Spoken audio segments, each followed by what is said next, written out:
Hello and good evening. Welcome back to this Wednesday evening stroke Thursday morning over there in sunny Brisbane. Good morning, Kieran. How are you, sir? Morning, Sean. Good, yeah. I'm good, mate. Very hot. Just realised Nice. we're having a fence between me and this neighbour, a new neighbour I've moved in. Fence that collapsed in that the fence was fucked, but it collapsed in that last storm we had. So we've had to get together.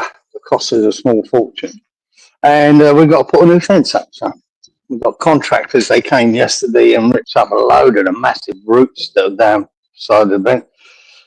And they've left a digger in my garden. But I'm not sure what time they're only saying this because I'm not sure what time they're coming today. If they do arrive early, they might not come to the afternoon. They might turn up this morning. I might have to fucking vacate inside, but if the noise starts, that's the only thing. But apart from forget that. Not a problem. Not a problem at all. I'm wearing this shirt because it's from the Bobby Moore Memorial game. Do you know I've got that shirt as well? Why didn't I put it on? Yeah. It's got the number 6 on the back of it as well, which I actually. I'll tell you what, the very first time I was on YouTube and I was on it with that Tim on American Hammers TV, that's the shirt I wore. That's the shirt I wore. With the 6 on the back as well, yeah.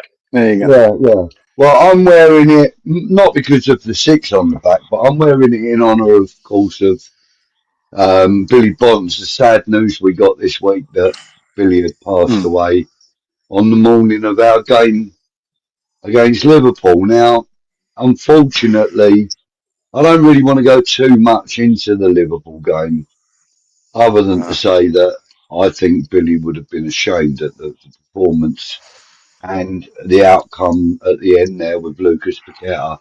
We'll get into that a little bit more in detail in a minute. We are going to be chatting a lot about Billy Bonds tonight, and I'm hopeful that a lot of you guys in the chat will share some of your memories and thoughts on Billy Bonds MBE. You know, obviously, Kieran has told me once or twice a day for the last 10 years that Billy Bonds was a big influence on the way you played your game, and that you kind of wanted to emulate that kind of style of play, etc. And so this must have come as quite a big shock to you this week, as it did to me.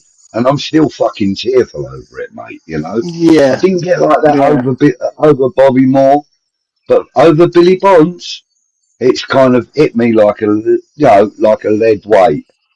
It's quite a shock. I know it was coming eventually, but you know when it was. It's sort of easy because I heard a couple of months ago that he'd been unwell. I think it might have been you to put the post in one of the chats there, Geezer. But he was unwell, and I thought, here we go. This could be another one in a while. And you look at old Sir Trevor up there, and you on the day, and you think, fuck me, one day we're going to get that news as well, aren't we? and you just it's heartbreaking because I grew up. You're nearly every game I ever watched, Billy Bonds was involved in it. You know, for all his career. I watched all his career at West Ham. Many of the games that I watched did. I mean, the first maybe half a dozen, because I was so young, didn't involve him, although they did involve Bobby Moore and Jeff Earp mainly, and Martin Peters for a couple of years. But when you get used to a constant all the time, like Bobby Moore was a constant up until 1974 where he went to Fulham. Well, the guys today, but Bonds was there. Trevor Brooking was a constant. Devonshire was there for such a long time. We fell in love with these players, but Bonds especially, for me, was just the ultimate captain, the ultimate warrior, and a humble man off the pitch. A humble man off the pitch. And when you used to hear them stories of their cross-country run every year, he was always the fucking first back in. Didn't matter what age he was. He looked after himself I watched a video that West Ham have released, which is an interview of Billy when he was club manager. And, there are quite a few clips, actually, that are shown in this video. And we'll go into a little bit more about Billy in a minute, Kieran, but let's just acknowledge the guys that have been waiting patiently since 10 to 7 this evening, waiting for us. They're fucking relentless, mate. As soon as it goes up, people are fucking commenting. It's great. I love it. Anyway, so let's say hello to Rich, West Ham. No doubt you will be about at the moment. He says, what a legend, gentleman, and a hero. Condolences to all of the Bonds family. One of my true heroes, says Rich. Gone but never forgotten. R.I.P. the real Mr. West Ham. The real Mr. West Ham. That's right. Yeah. And I always say that for all the younger generation, right? If you look at Noble as Mr. West Ham, and so you should. And so Billy Bonds is 10 times that. That's what he meant at the time. He was 10 times what Noble meant. Yeah. That's how I felt. Even though he came to us having played at, Orient? Oh, Charlton. Yeah, he came to us having played for Charlton for a while. But when he came to us, like he said in this interview, it just really clicked for him. He on his debut, right? He scored. No, he didn't score. But his debut was against Sheffield Wednesday, 1967. Kieran. I mean, we were 5, 6 years old. I was 6. That's what I mean. You've been there. So when I started watching West Ham, it was probably about 69. Yeah. Forever, almost forever, right up to I left for Australia. Not quite that, but he was still. Then he was back as manager and whatever. There's over 1,000 games of him playing and managing the team. It's just been a constant throughout my life at West Ham. Yeah. And when you say, I told you before that I based my game on him. I did base my game on him. He was tenacious in the attack. And I used to be like that at school and then in teams when I played afterwards.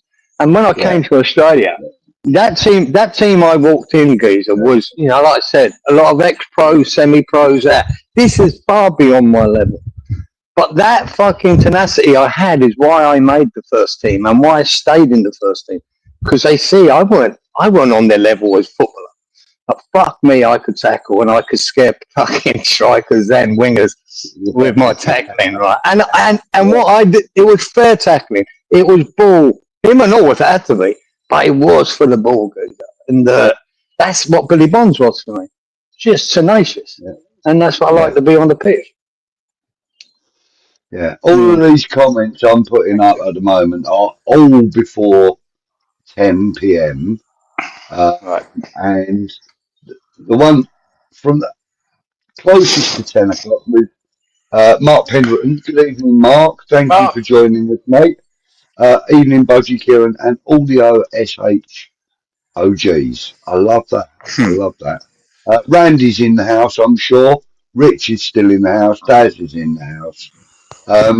We've even had a visit from his lordship, wherever he went. Where did he go? There he is, look. Sean.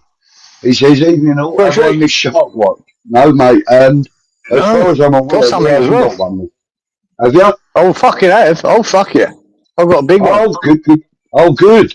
Oh, good. All right, okay, we'll do that in a little while, mate. But, right, let's just see who else is in here.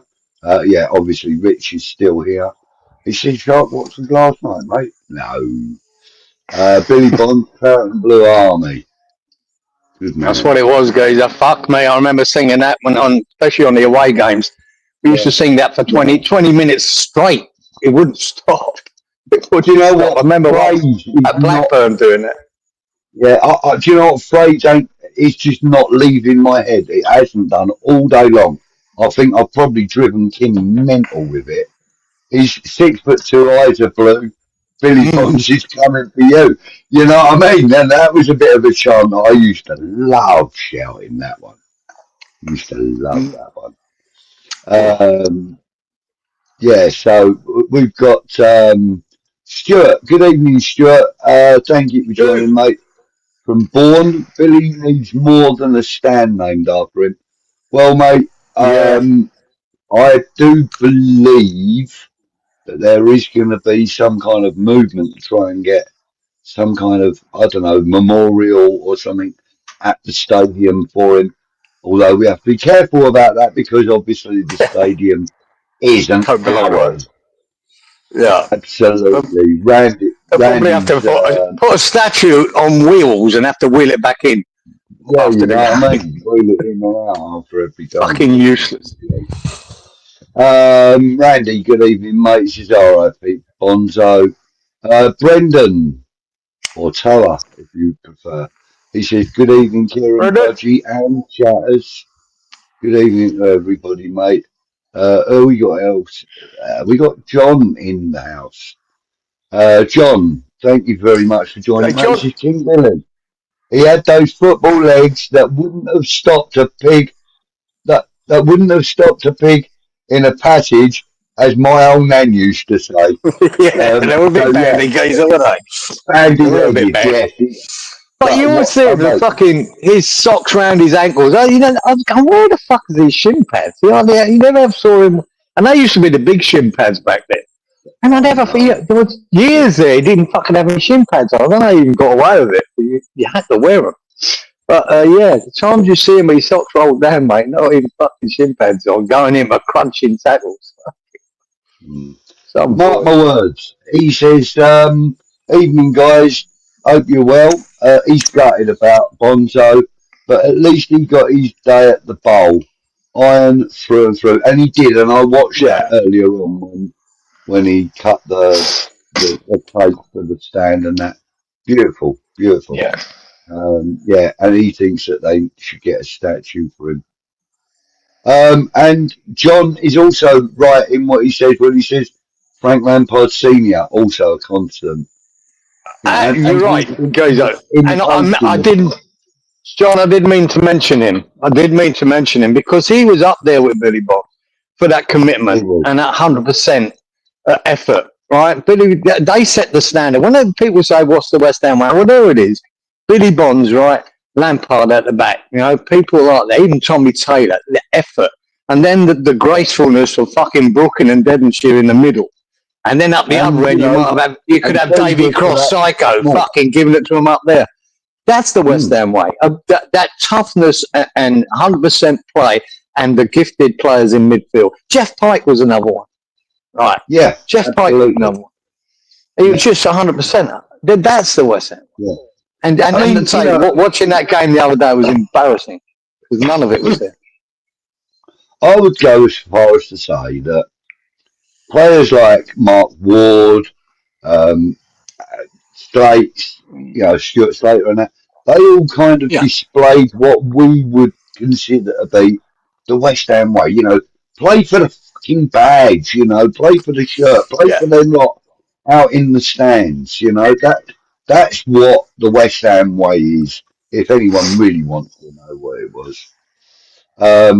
Yeah. Rich says I Woodland, just think that Bond and football's. Edinburgh. Sorry. Yeah, it's just football's gone this day that winning means more than anything else. I don't think it does. I've never have done. Winning isn't what it's all about. You need to win, but it's how you Yeah. play, how you commit to the team, how you commit on that pitch. That's to me is more important And on that than just note, winning games. you know, Billy Bonds himself, in that interview that the club have released a few hours ago, in that interview, he said, look, it's not about winning, it's not about losing, it's about how you win and how you lose, and how you recover from your losses, and how you Yeah. build on your wins, and that's words of his. You know, I actually while I was watching it, I wrote a couple of quotes, and you know, one of the guy interviewing him said to him, you know, do you ever get nervous before a game? And he said he always got nervous before a game. He says you got to have nerves before a game. It shows you care. If you ain't got any nerves, then you don't really care about the game. And that's more or less Good point. that's not a word for word quote. That's paraphrased, but that was, you know, more or less what he said. And then another one, he said, the bigger the atmosphere from the crowd, that made me want to go through brick walls for them. Oh, he done that. You know, Oh, he he fucking done certainly that, mate. did. He certainly bloody did. I mean, you know, 799 appearances for the club, mate. Could have made 800, could he? Could have got to the fucking 800, lazy bastard. I know. What's he doing? Four Hammer of the Year awards, 71, 74, 75 and 87. 2 FA Cup wins as a captain. No West Ham captain's ever done that, obviously, before or since. But 2 FA Cups, 75 and 80, obviously. Beating the great Bobby Moore in the first game against Fulham. And then Arsenal in the second game with that. And I was, do you know, I was lucky, obviously, you know, Budge, I was lucky enough to be there in 1988 at Wembley and watch him pick that trophy. But you know, it's not surprising because I don't think about it. But when you see the likes of, say, Nick Kilton or Nicky on West Ham Fan TV and Gio and Gonzo, and they're giving praise, you know, about Billy Bonds and that. And, you know, they might all sort of say, well, I didn't have the pleasure of watching him. And I didn't think about that. I said, no, of course you didn't. Because you're that much younger. You know, I think they know Billy Bonds well and they'd seen him. But they haven't, these boys. But they still know how important he was. And they still know how great he was. And there's another one, Patsy Holland, another 100%.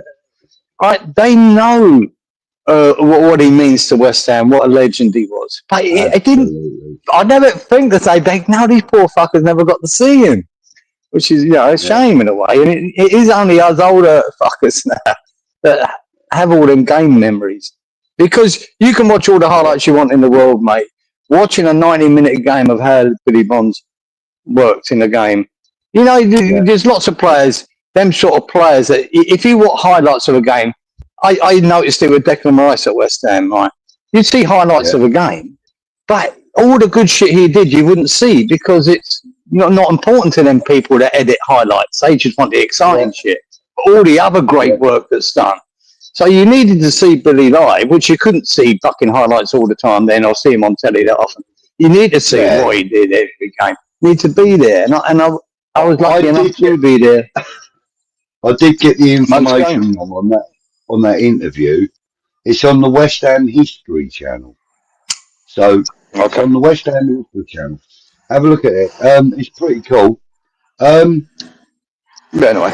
He was also... let me just say a few more people, look, Kieran. We've got Colin in the chat. Good evening, Colin. This is good evening, Budgie. Good morning, Kieran. You wonderful gentleman. Very sad news about Billy Bonds, one of my biggest heroes. I cried when I found out I had my picture with him after the 75 Cup final. Colin, mate, I'm still getting cheerful over it. We're talking about the man, and I'm still getting cheerful over it. But good evening and thank you for joining us, mate. Frog, he's in the house. Evening, Froggy. He says, evening, Budgie, morning, Kieran, Oh God. and Hammers, gang. Hope we're all good. All very well, thank you. Oh, Leeds 3, Chelsea 1. Nice result. Ah, Chelsea Oh have my just got God. stuffed by Leeds. That's not good. That's not a good result for us, guys. Yeah. That's not a good result for us. Yeah. John, he's saying Billy, born south of the river and lived in Sidcup way. But he loved West Yeah. Ham United. Absolutely, to the day he passed. Yeah. Yeah, I like that, Brendan. That's very clever. He's written evening well, and he's put a frog in the middle of it, in the middle of the word well. Very good. Frog in a well. Good shout. Nicely done. Stephen Poley, or Polly. Billy will never be Steve? forgotten for me as a player. No. As a manager, we'll never forget the semi for the atmosphere. Now, Stephen, thank you for mentioning that because that's another one of my notes. One of my notes that I've written down, bud. Oh So, no, son. No, it's all yeah. professional here. So, um, I think I'm right in saying that Billy Bonds captained West Ham United to a very famous and one-off semi-final for the League Cup, where we played Stoke, um, Mm. and it went to four separate games. We played them. What was it? A Yeah. 2-1 win away at Stoke. They won 1-0 at Upton Park, which then went to a replay, which I believe was at Villa Park, but I'm not 100% certain of that, which was I don't know. 0-0. And Billy Bonds reckons it's probably the best 0-0 you'll ever watch in your life. And he ain't bloody wrong. And then Stoke won at Old Trafford when the final replay was played at Old Trafford. And Stoke won. And then they went on to go and beat Chelsea in the final, you know, the Bob Stokoe final. But there was Mm. four individual games for that semi-final in the 1970-71 season. And I think that's a record. I'm not 100% certain, but I actually do believe that it's a record. But Sean, if you're in the chat, you'll know about that. And I'm sure somebody else will as well. So let me know if that is a record.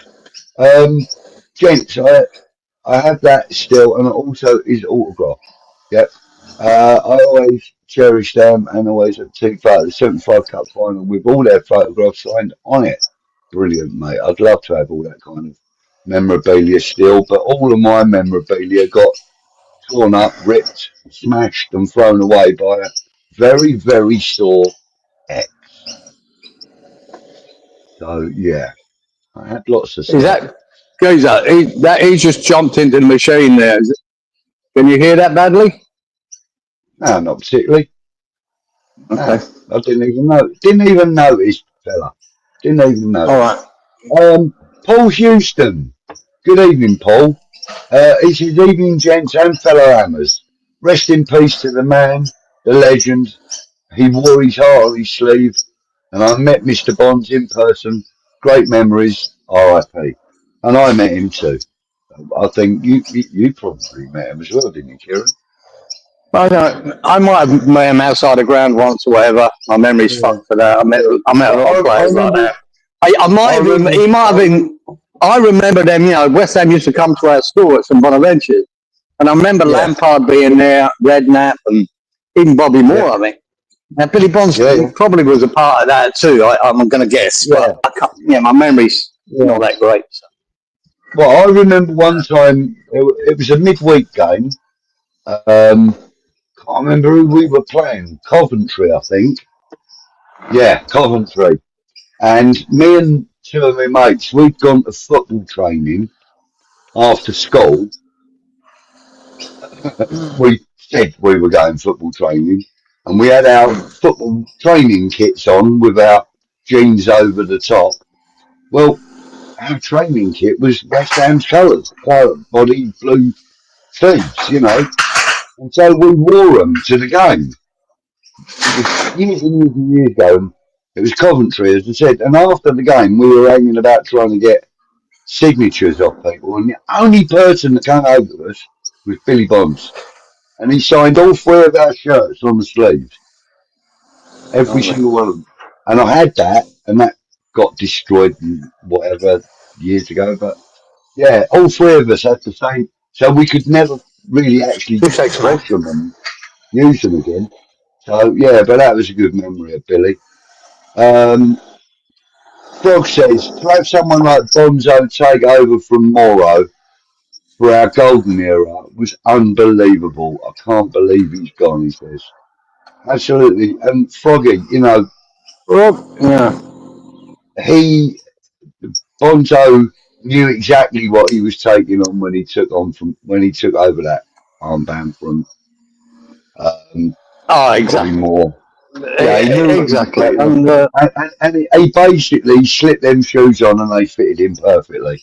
That's all I can Mate, say. that You know? you're talking, and we were lucky to get to see, you know, more Peters and a Hurst. But Yeah. that's a big crown to wear, mate. Taking over captaincy from Bobby Moore. That's a big crown to wear. You know, and to be fair to Rice, I think he's sort of done well taking it over from Noble. Right? I'll give him credit for that. He weren't out of place. But to take it from Bobby Moore, a World Cup winner, you know, and, you know, a fucking darling of the fucking English football. The only man ever to lift the World Cup for fucking England. To take that captaincy at West Ham, it is a heavy crown, mate. And he was exemplary at it. It was just like, here it is, mate. Yeah, no worries. Sorted. It just was a captain's captain. It was a captain's captain. Just the most unbelievable player. And not the fastest geezer. He weren't the best player in the world, but fuck me, mate, he made a difference in the team. But look at this, Kieran. It says Rich West Ham says read a whole page of great comments about Billy Bonds from Millwall fans on Monday. Quality, and that is quality. Wow. That is absolutely great to hear. That is, you know. John says there has to be a statue for Billy. He lifted two FA Cup for us, for fuck's sake. You know, and that's what I'm trying to say. You know, and there's got to be. I'm sure. When's that ever going to happen again? When's that ever going to happen again? I know. You know, and I'm sure I've heard that there is a movement to get him a memorial at the stadium. I've heard that there is. And, you know, mate, I'd let them fucking put it up in my front garden if they had to. Mind you, I am a few miles away. Right. Yeah. You know, to have a £3 million statue in the front garden, I wouldn't mind that. Yeah, I think be interested. The crane in. Yeah, you know. Only Billy Bonds would be next to me. Oh, bless you, my darling. Thank you. Love you. Thank you. Coffee. Too many Guinnesses already today. Only Billy Bonds will be next to Mr. Lyle as a manager. We proudly, you know, sing songs to. Yeah. Absolutely. You know, and it was always, you know, John Lyle, Claret and Blue Army. And then it went on to Billy Bonds, you know. And it's been used briefly at times when we've been playing well, but it's never really meant as much as it did when it was Billy Bonds. It always helps when you love the manager before he even arrives. That's always helps, doesn't it? I think even Bilic had a bit of that too, didn't he? Because he was loved as a player. Oh, cool. Billy Bonds was adored at West Ham. So, you know what I mean? What was his final game? Was he 43, Geezer, won his final game? No, Is that, 41. have I got that right? 41? Hang on. Fuck me. I believe it was 41. But you know, Yeah, well, even in that interview, he mentions, you know, running out at the age of 40. You know, he said like all the younger players around him, like were like kind of just, you know, accepting of it. You know, they didn't actually treat him any differently. Yeah, did you not, mate? 799 Well, games. I'd go on to say, is it 41? I beat him. I was 43. There you go. So that tells you. Hang on, I'll actually, I'm gonna use that website that I'm not allowed to It don't matter. mention. But I know he's in his 40s. I just thought he was 43. Might be just me thinking of me. He finished playing in 88. He was born in 46. So he was 42 when he stopped playing. 42.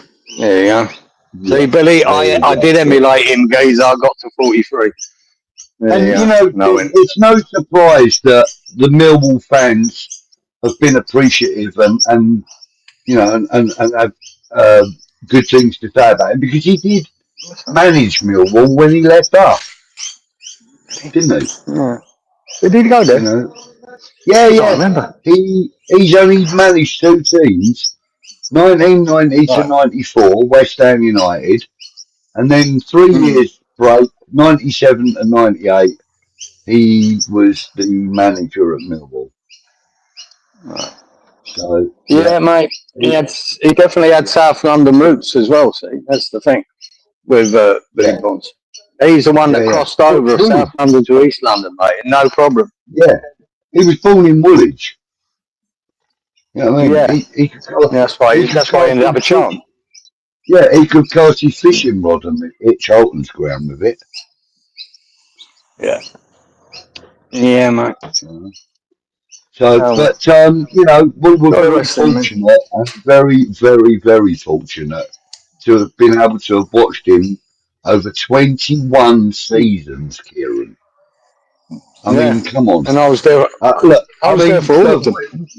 We admire Mark Noble, rightfully so, for his 18 years as a playing servant for this club. Billy Bonds did it for 21 and then managed for 4. You know, he had a 27-year career at West Ham, apparently, because even after he stopped playing, he was coaching the younger lads. As well as, it was a perfect era for Billy Bonds, right? That day where you could tackle, you could fight for the ball, and you needed it. You needed players like Billy Bonds in your team. Every player had them, or every team had them. They had that sort of player that was battling like fuck, or a tough, hard man, if you want, like a Norman Hunter. And there was so many teams that had it, and you had to have it yourself, otherwise you got fucking battered. He's the guy who led the way, man. He set the standard of what you have to do on a pitch to win football game. Yeah, it was a perfect era. Sean's named a few of the lads that were, you know, difficult to knock over. Padden, Jennings, Locke, Holland, and McDowell. Now, I remember... That's the old John McDowell, yeah. John McDowell right back, man. Fucking hell, he's another 100%. What? I mean... I do believe he instilled that in his players. Yeah, he instilled that in the players. There was no, oh, you can turn up this week and not the next. No. Bonds fucking set the standard for everyone. He did. Fucking turn up. You know, I mean, or and like that, you know, he did cross countries, as you were saying, Kieran. He'd be the first one out there and the last one in. You know, not because he was slow, but because, you know, he would be, you know, just fucking putting the miles in, you know. These are just relentless. Trained 7 days a week. Absolutely relentless. You know, there are videos of him on TV shows like, do you remember Nationwide and things like that? you know, of him on a Sunday morning with his, I think it was a golden Labrador or something he had. And he'd be running down through the park with the Labrador. You know, every day that man put some effort into his regime. Every single day. Alvin Martin, another great player for us. Stevie Potts, absolutely. Potsy, yeah. Yeah, he is another one, Potsy. He was another one that fucking done it, and hopefully that's what his boys got. And because that's, it looks like never. He's got a similar kind of work ethic, doesn't it? You know, Yeah, he set the work ethic, and these players followed. You know what I mean? He got 100%. Even David Cross up front, right? Fucking elbows and fucking heads battling. Fucking, he had that ethic of just getting stuck in. Yeah, we got to also remember that. You know, we got to also remember other players that we considered were great. You know, like the likes of Geoff Hurst, for example. You know, okay, he might not be so active these days. In a different way. Yeah, but like with Geoff Hurst, he was the first of the West Ham players that really kind of started doing the media stuff. And people always listened to him, you know, because I suppose, you know, his reputation was already sky high, having, at that point, being the only man that had ever scored an hat-trick in a World Cup final. You know. Well, he sort of still is. Well, yeah. In 90 minutes, he still is. Yeah, in 90 minutes. I'm pretty sure. Yeah. He's still, no one scores a hat trick in a World Cup final unless you're fucking class. But even though I still dispute, I still think he hit the line and come out, goes up. Oh, mate, no. That Russian linesman must have paid him a few quid. That Russian linesman. There was a German computer whiz guy who had rigged up this system, and he said, I am now going to play the footage available, all the footage available, into the computer, and then I'm going to let my computer decide whether it was offside or not. Now, he built this computer, and he's German, and his computer decided that it was a goal. The whole good enough for me. Good enough, that's it. Job done. Don't look at it ever again. Mate, listen. If a German says it crossed the line, I ain't going to argue. Nah, that'll do, mate. Right, so John's saying if his memory serves him correctly, Lampard was in line to be captain after Morrow, but he was in a contract dispute with the club, so Greenwood handed the captaincy to Billy. Well, I never knew that, mate. If that's fact, that's who's saying that? Yeah, news. Who's that? John ET9YL. John. Yeah, I know which John. Might be. Yeah, maybe that's the story. Could be, John. I don't remember it myself, but I have to be honest. For me, not memory. Yeah, no, I have to admit that is the first time I've heard that story.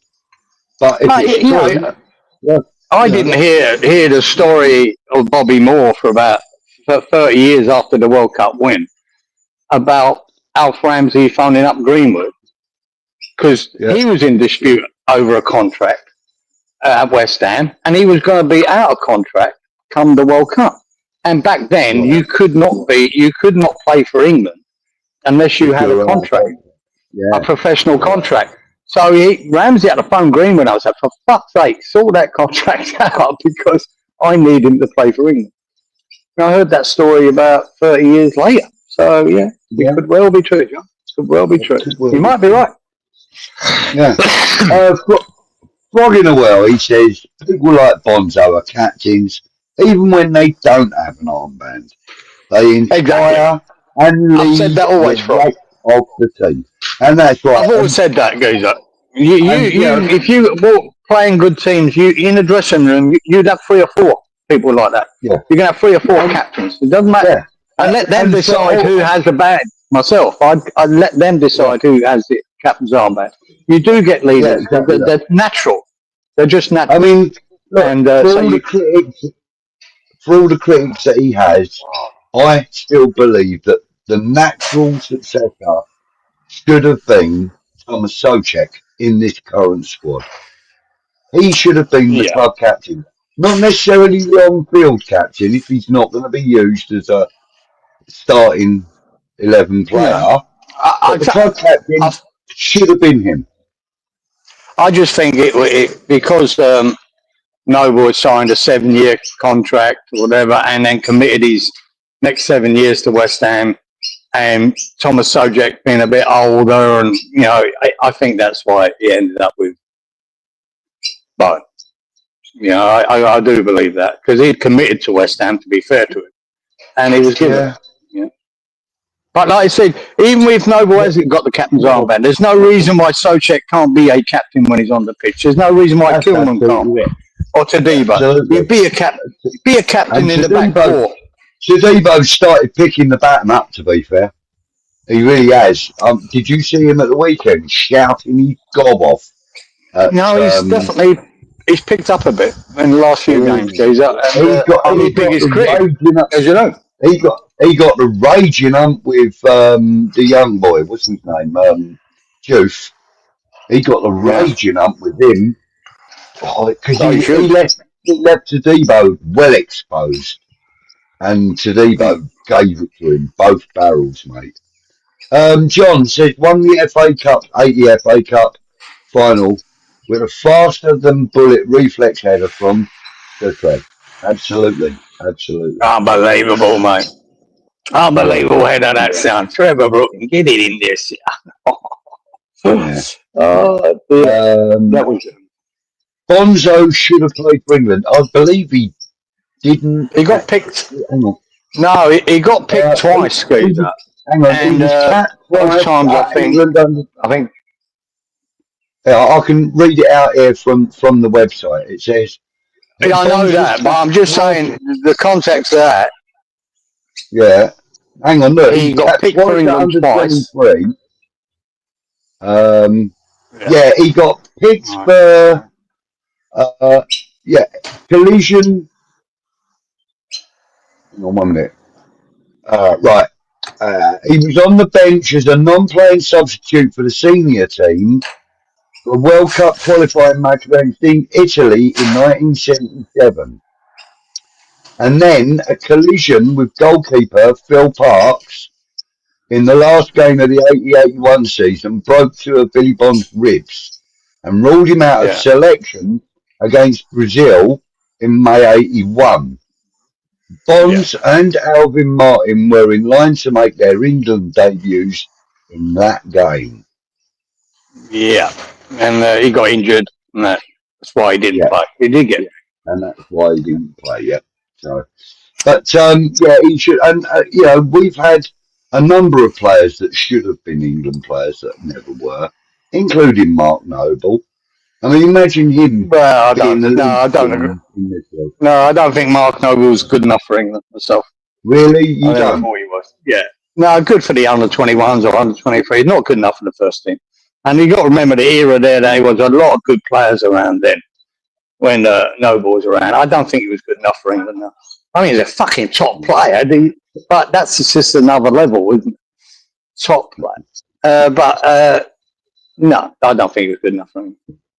I think I probably would have played him over and above.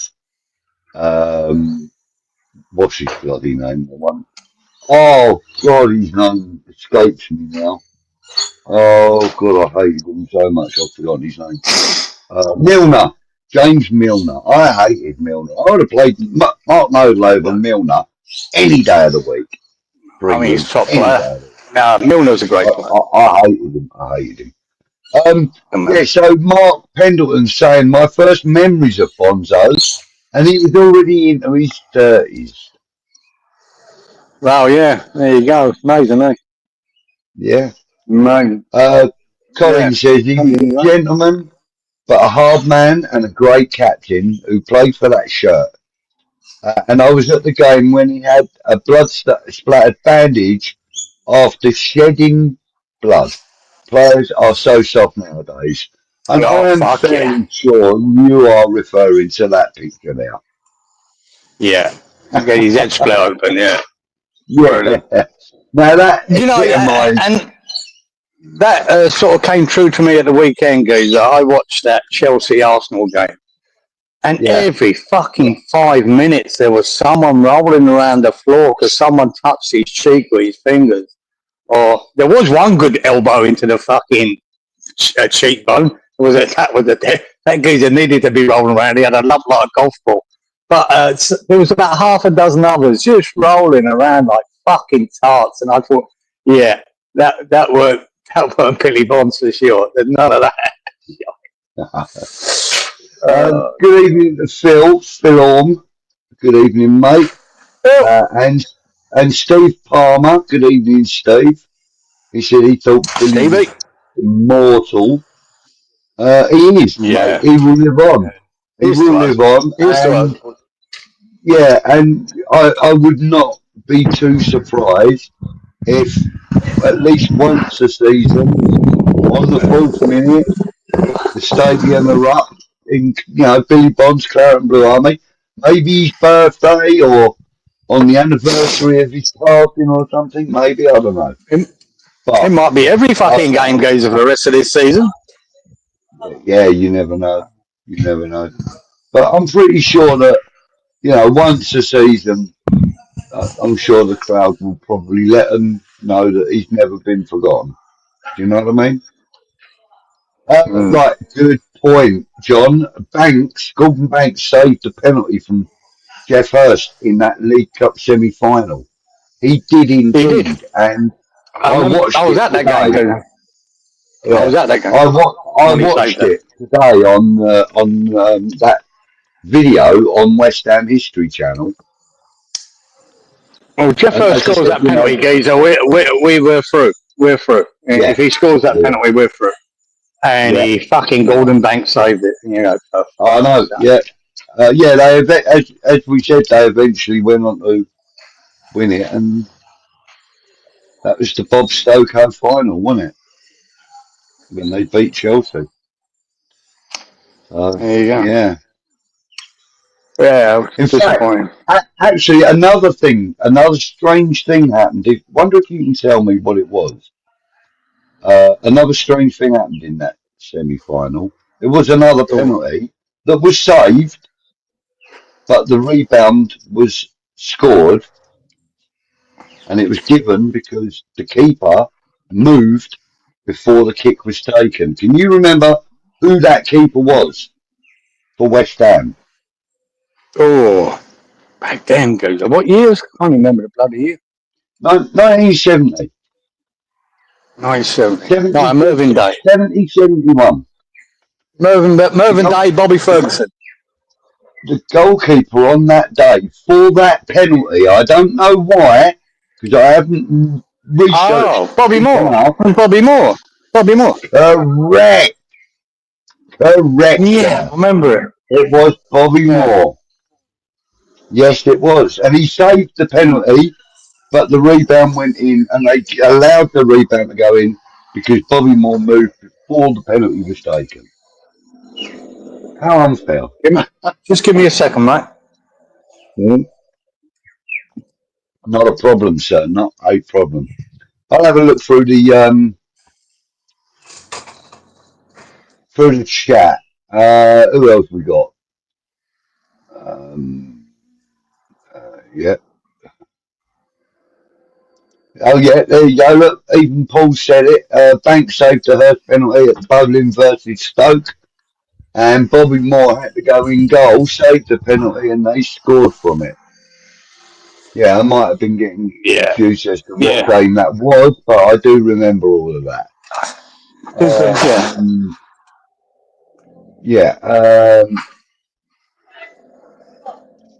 Great point, but will it ever happen? West Ham need to retire the number 4 shirt. No. Not for me. Not for me. No, because, I don't even agree, geezer. I don't agree with retiring Bobby Moore. Because I want to see someone from the academy pick up that fucking number 4 shirt and fucking make it his own and realise what it means. Lift it back up to where it should be, you mean, yeah? Yeah, and that's what I wanted to do with Bobby Moore, not just retire it. I want someone to do that what Bobby Moore achieved. I'd rather see that. I know it's a heavy shirt to wear, but it's not. If you're fucking confident and you believe in yourself and you believe in the club, I'd love to see, I'd love to see Potts in a number 4 shirt. Yeah, that's what I'd love to see. If he carries on in his trajectory and gets better and better, I want to see him wear it. So I'm on that side of it. Yeah, I would like the number 4 shirt to be exclusively for a. Yeah, I think it should be the shirt that the captain wears, because although it's synonymous with Billy Bonds, I mean, I've seen Billy Bonds wearing the 6 shirt. I've seen him wearing the 2 shirt. I've seen him wearing the 5. He played it right back for West Ham as well. At the beginning, I think he played it right back. His debut was at right back. Pretty sure it was. And I think he wore number 2 then. When people actually wore the numbers of where they played, the position they played. And as you said, the number 4 shirt, I would. My caveat would be, the captain wears the number 4, which you can't do because everyone gets their squad numbers at the beginning of the season. So unless you know who your captain is, it's hard to do. But I'd exclusively reserve it for a player that's come through the academy and back, give him the number 4 shirt. That could be an idea. Yeah.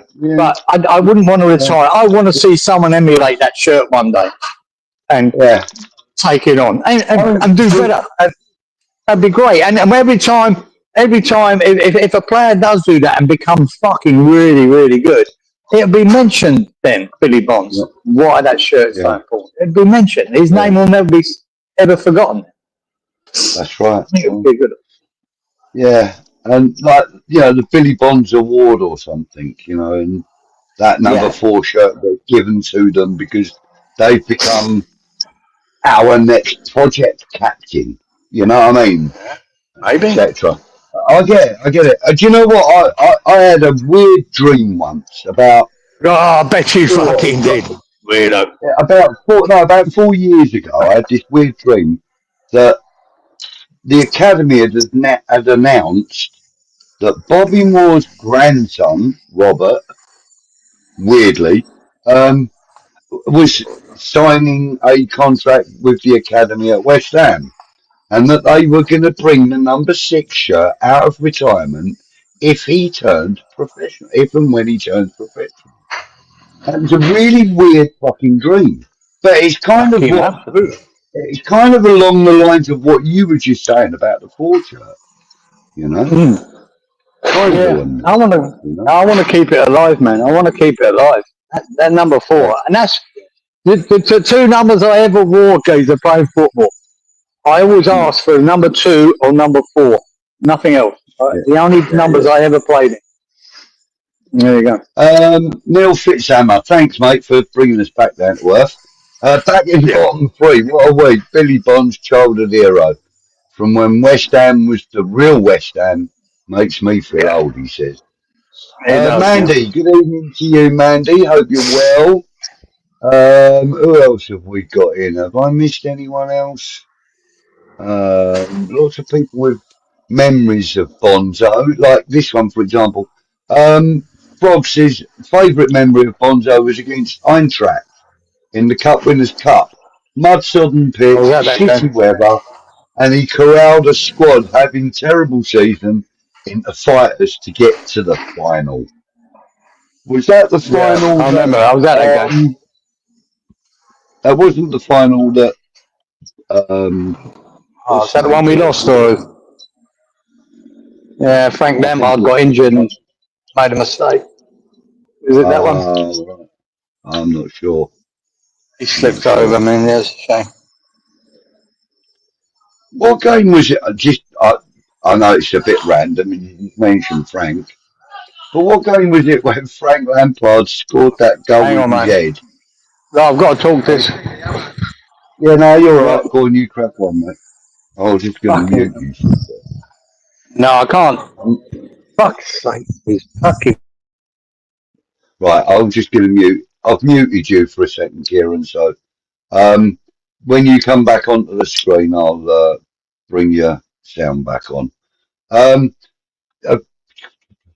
right, yes, absolutely good, a brilliant memory, that one. Thank you, Froggy. Hang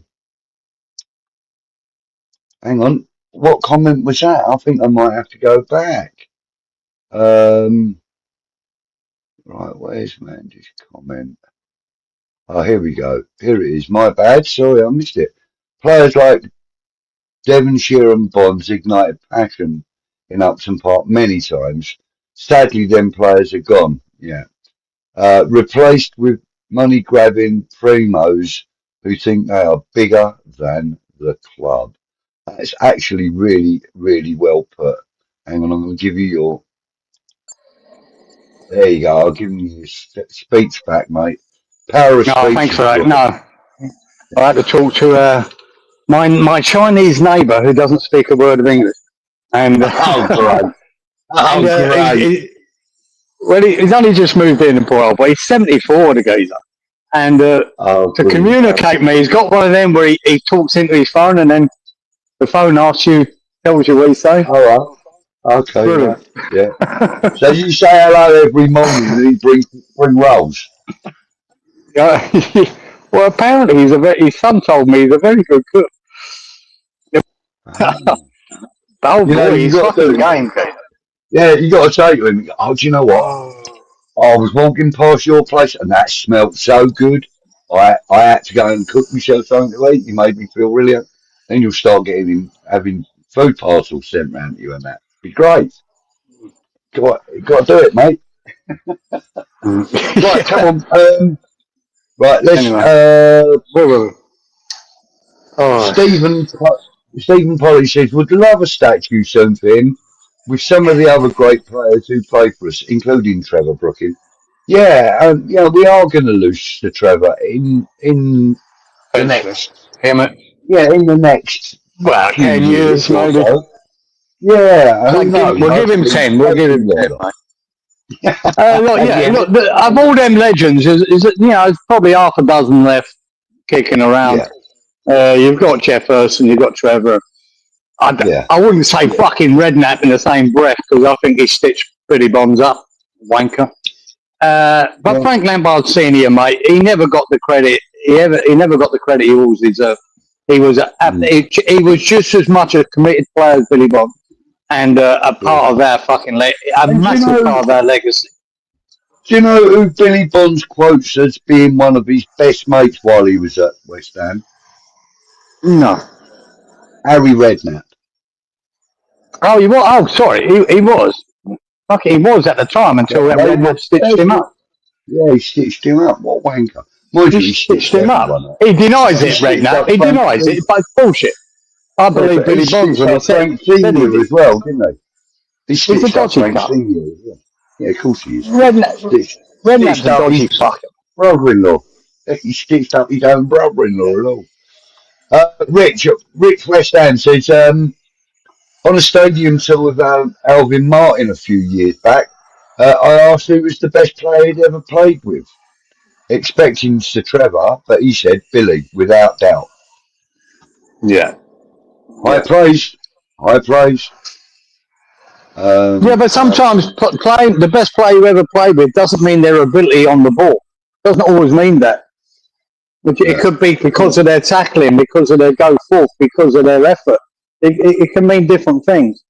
You know, he had all the silky skills, Trevor.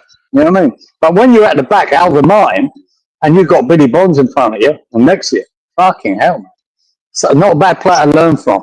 You've got to remember, Alvin Martin came as quite a young player to West Ham, and he had Billy Bonds as his captain. Fucking not bad, is it? Not bad at all. Good evening, Iron Disciple. Good evening to you, sir. Thank you. Good afternoon, or early evening, maybe. I think you mean Clyde Best. He was great. Yeah, he was good, man. Clyde. Clyde Best, mate. Absolutely brilliant player. And I owe him a debt of gratitude because he kicked a ball at Stamford Bridge, no, at Upton Park, sorry, and it went flying over the hoardings straight into my brother's face and knocked him clean out. And he's a Yeah, Chelsea good fan. stuff. So thank you, Clyde Best, for that. Thank you for that, mate. Well done, sir.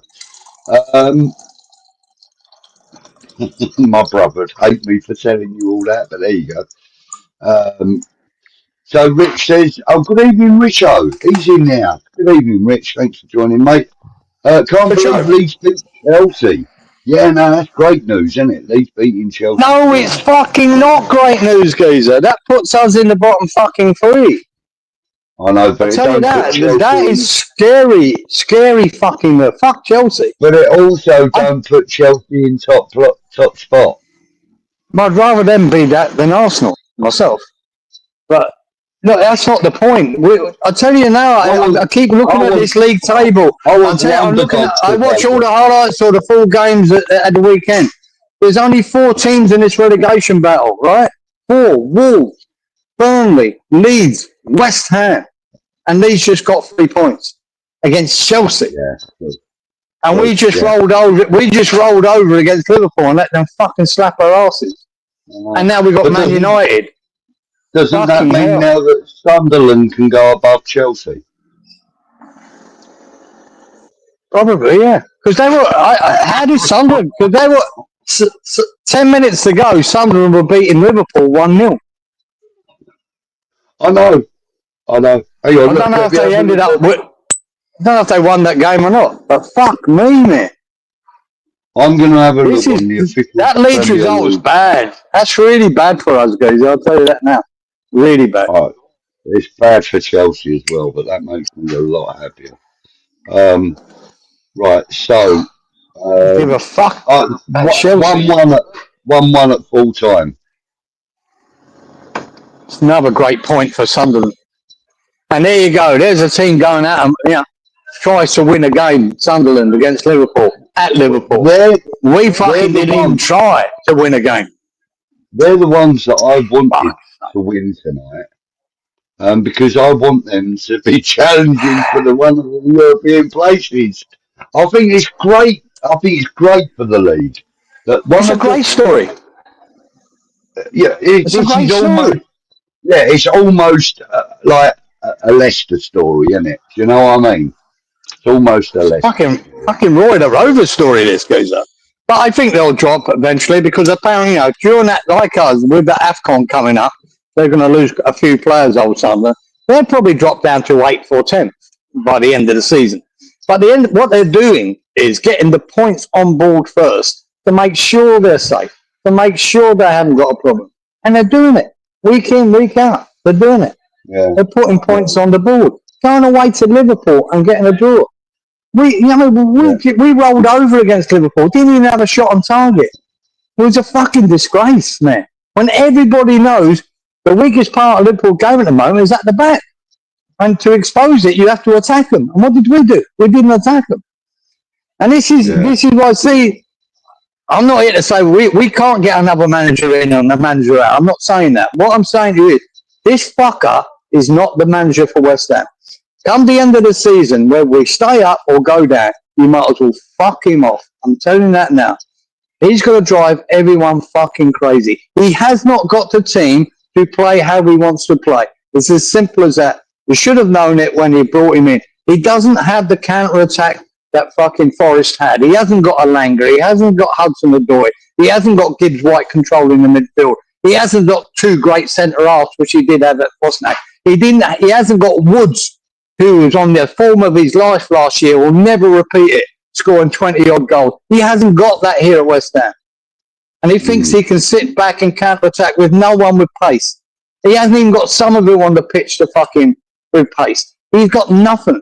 So he's still playing that way, and it's costing us. It's going to fuck us. That's why Nuno, to me, the end of the season, fuck him off. Because by the end of the season, if he keeps doing what he's doing, unless we're bringing 4 or 5 players in in January, we're going to get fucking relegated. And that's the stark reality of it. It's the stark reality of it. Yeah. Leeds, their biggest problem since they started this season, they couldn't score goals. But they fucking are lately.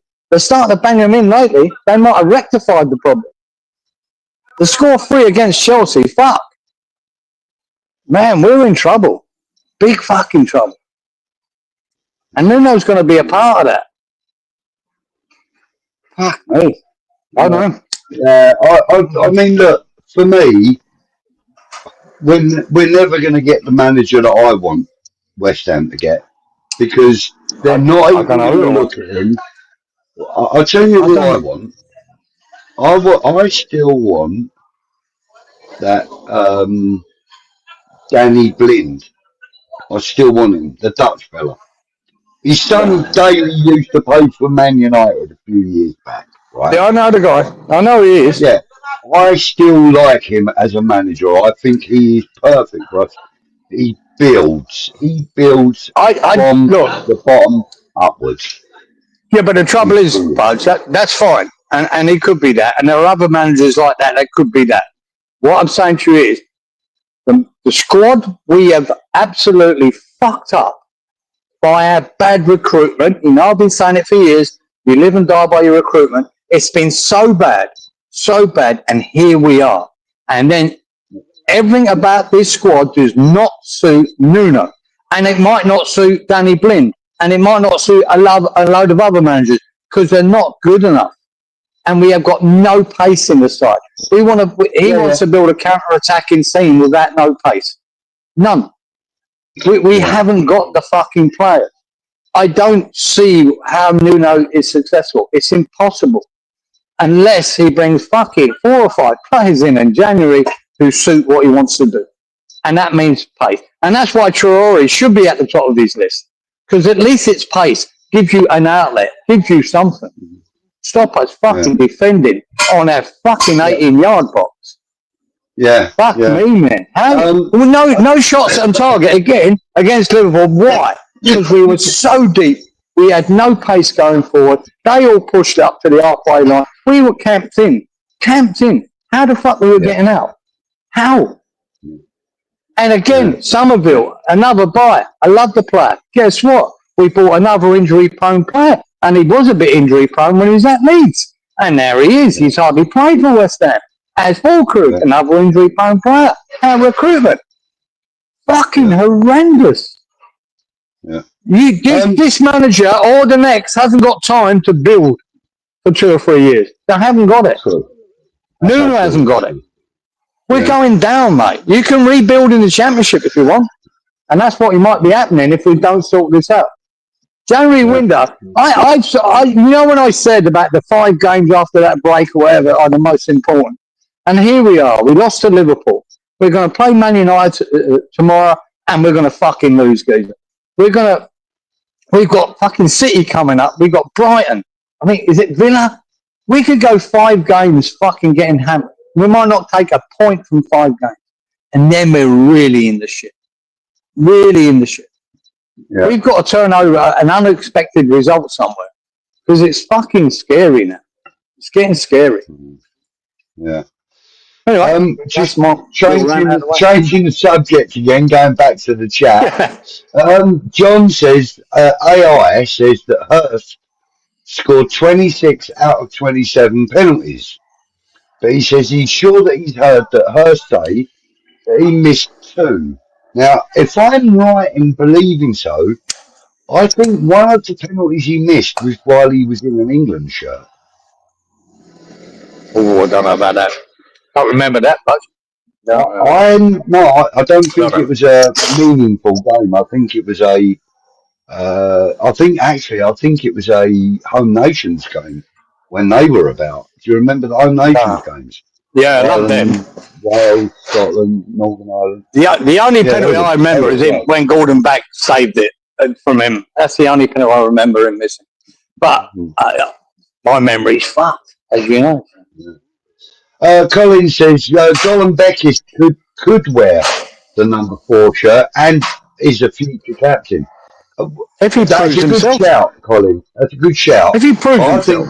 I think Kante is probably a little bit more forward than that. But you can't judge these players on how good they are in the under 21. You can only judge them when they've had Premier League or first team, not even Premier League, first team experience, and then see how good they are. Right? That you cannot judge or predict. I don't. I give them lots of credit for doing well for the under-21s because that's the path. But the end of that path is the Premier League, and that's a fucking hell of a step up from the under-21. And then if they are performing, like we've seen with Potts, I think he's holding his own there. And I think he'll go on to be a good player and a good first team player. But the other boys are unknown. For me, they're unknown. I want to see him in a first team shirt first. Yeah. Good evening, Ant. He's joining us from Facebook land. Good evening, sir. Hope you're well. Thank you for joining us. According to Billy Clough, says John, Billy Bonds and Alvin Martin's performances won us the 1980 FA Cup final. I think they did. Mate. They were part of that. There weren't many.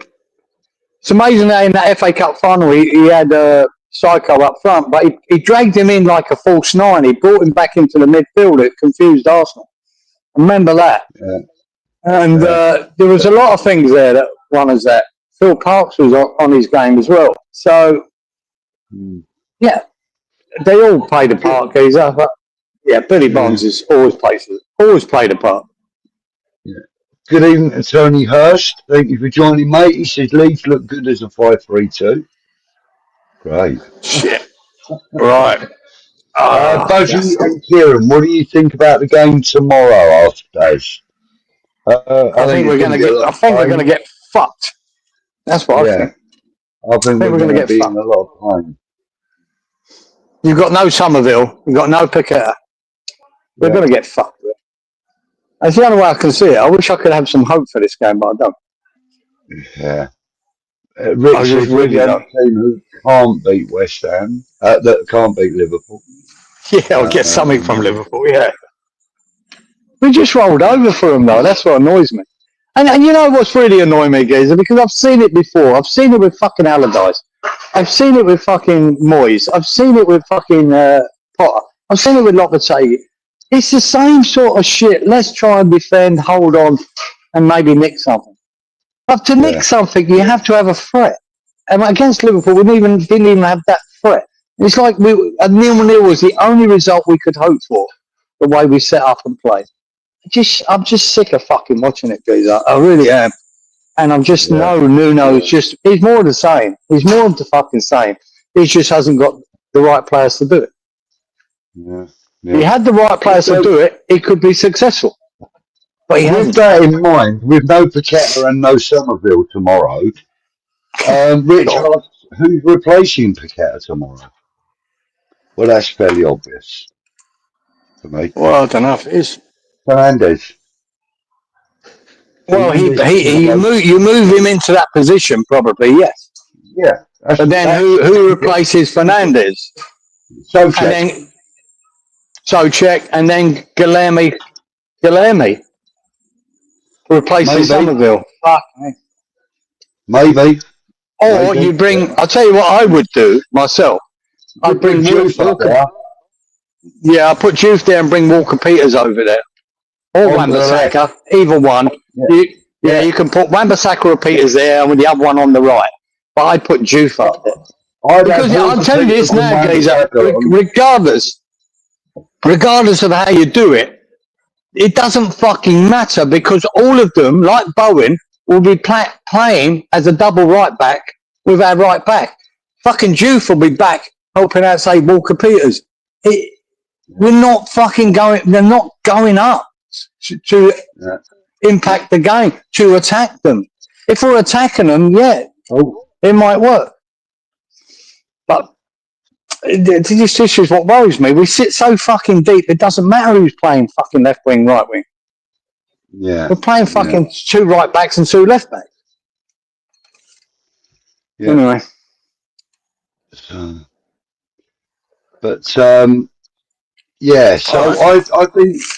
I think on that note, we should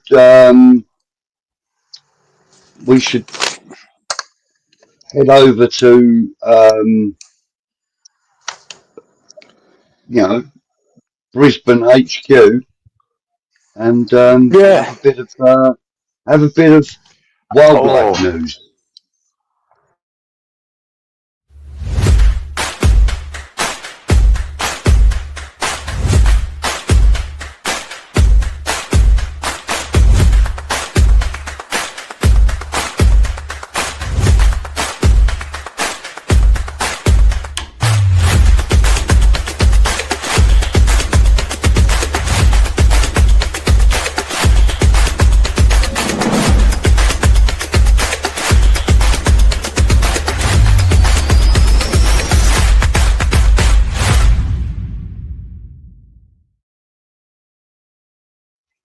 And so we have live from Brisbane.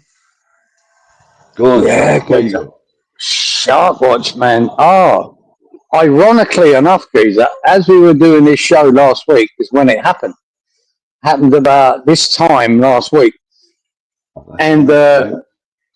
there's a little beach there just south of Port Macquarie, right, which is in northern New South Wales, called Yeah. Kylie's Beach. I don't think it's named after Kylie Minogue, but it might be. Who would know in Australia? But Kylie's Beach there, and about 8:30 in the morning, this couple were from Switzerland. Now this is a sort of very nice little bay. It's a gorgeous spot, and obviously there's no life surf savers there. There's no flags for you to swim in, and apparently there's pods of dolphins out there. And this couple, I think they're maybe on a student exchange or whatever. No, I'm not sure about that. They're in their 20s, and they went out trying to film the dolphins that are out there and whatever. Anyway, bang, a bull shark has attacked them, and really badly attacked the woman, and the guy tried to fucking help her out, and fucking this is a double shark attack. He fucking done him as well. He done the geezer as well, and he had to try to get her back to the beach, which he did. Yeah. But she was basically he bit her so bad she was dead by the time he got back to the beach. Yeah. She was Bled gone. out by the time she got to the beach, Yeah. is what I read. Couldn't. Yeah, Yeah. she was gone, mate. And the geese was bit badly as well in the leg. And lucky enough, a passerby there fucking tourniqueted his leg up, and they got the air ambulance in, and he survived. But his good lady, he didn't. It was fucking sad, guys. Really bad. He had her over from Switzerland. Yeah. Lucas Schindler was this boy's name. They never released her name, maybe because they've got to let all family know or whatever. But yeah, terrible shark attack. A rare double attack. You don't always get that. It's very rare. I mean, But like, there you go. you know, from what I've kind of, I watch some of the same channels that you do on YouTube, and I read a lot of the same articles that you do as well, Kieran. And I also go so far as to try and look at some of the scientific journals that are online, you know, as to what could have caused this double attack. Because, as you said, it's a rare thing for a shark to go in, attack one person, Right. and then come back in to attack a second. And this one guy from Miami Oceanic, whatever it is, research, whatever it is, reckons that this bull shark, because it's been identified as a bull shark, hasn't it already? He reckons It has, yeah. that it's probably come in and attacked twice because the shark itself may have been injured in some mating struggle with another male. Because they think it's a male shark that attacked them. Yeah, they're not even guessing that it's a bull shark, gazer, but everything, the bites, you know, they're pretty convinced it's a bull shark in that area. Yeah. Because a few years ago, they had another guy on there, been bitten on the same beach by a shark, and it was a bull shark. And he's formed a little group of ex-people. He's got a group of people who've been bitten by sharks, and they've got a big, a group that goes on. And and the trauma. That poor fucker has got to go back to Switzerland now without his bird. And you go, fucking hell, it's terrible. But I tell you what, I want to put this to bed, geezer, right? Because I've known this for a long time, and I'm not sure if I've mentioned it before. When people are under the illusion of this nonsense that if you see dolphins, then there is no sharks. It's the complete opposite. If you see pods of dolphins out, which I have done many times on the Gold Coast there, the reason the pods of dolphins are there, right, are because there's loads of bait fish around, right? And they attack the bait fish and eat, and they feed off because they're in massive balls, 300 meters wide of all these bait fish, schooling together, geezer. That's why you'll see dolphins normally, right? That's anywhere near a beach. That's what. And guess who else feeds on them fucking bait fish? It's fucking sharks. So if you've got pods of dolphins near the fucking beach, believe you me, there's sharks somewhere. So if you see another warning sign, another red flag, you see loads of birds in the same area swooping down or flying around an area. Yeah, that's another one. That's bait fish. There's bait fish there. That means there's sharks. That means there could be dolphins. Yeah. It's the opposite of what people think. Yeah. I mean, it is true to say that it's less likely to be one of the bigger, more predatory sharks that everybody fears, right? It is more likely to be sharks like oceanic white tips and stuff like that, right? To be fair, when it's bait balls like that, because and hammerheads and that, because they work together, whereas the bigger sharks, they're more predatory in the way that they will. They're more solitary. Yeah, solitary, and they will hunt larger prey because it will sustain them longer. To go for bait fish is too much effort for a 30-foot or 20-foot great white shark. It's far too much effort just to get 2 or 3 little mackerel. It's just too much effort for them. Whereas the smaller sharks, they corral them, and they do get to eat quite a lot of.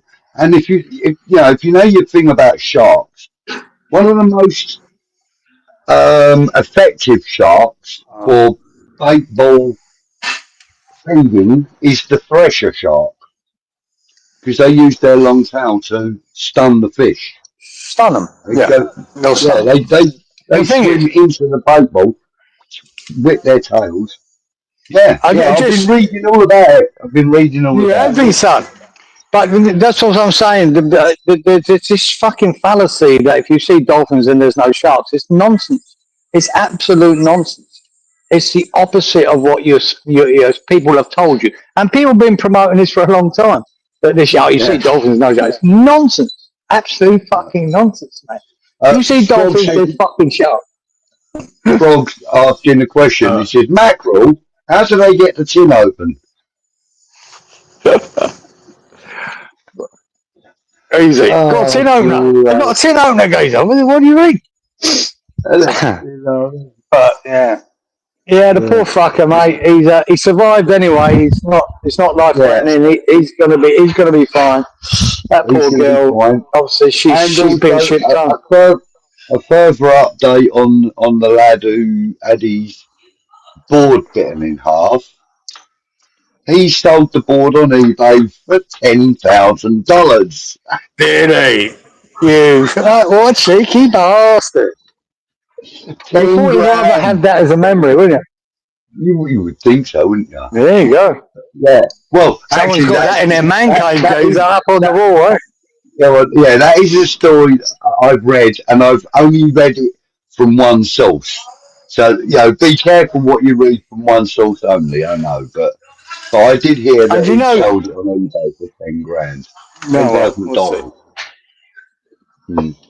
And you know what I've always said. They've had these statistics for about over 150 years, and if you go back 150 years, it's 2 a year fatalities, right? In 2020, Geezer, we had 8 fatalities in Australia. Wow! And now this 2025, we've got 5. Yeah. We So, got 5 fatalities this year. Right. So that's not just shark attacks. That's fatality.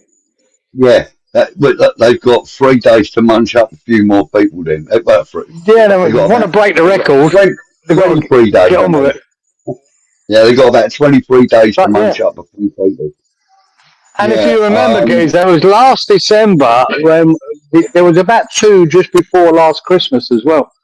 We did. Yeah. They're only talking about this year, but I remember talking about a couple of fatalities there just before Christmas of last year.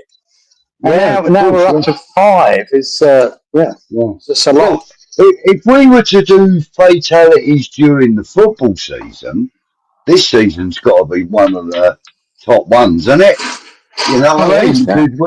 Because since last August, I think we had three this in that up till Christmas. There was a 2 just before, and I think there was one early in the summertime, end of August, September time that we were talking about. Sure. So they had they had a thing yesterday on the news about that because it was 5, and I mean, fuck me. They're trying to ask the scientists, is there any reason for this?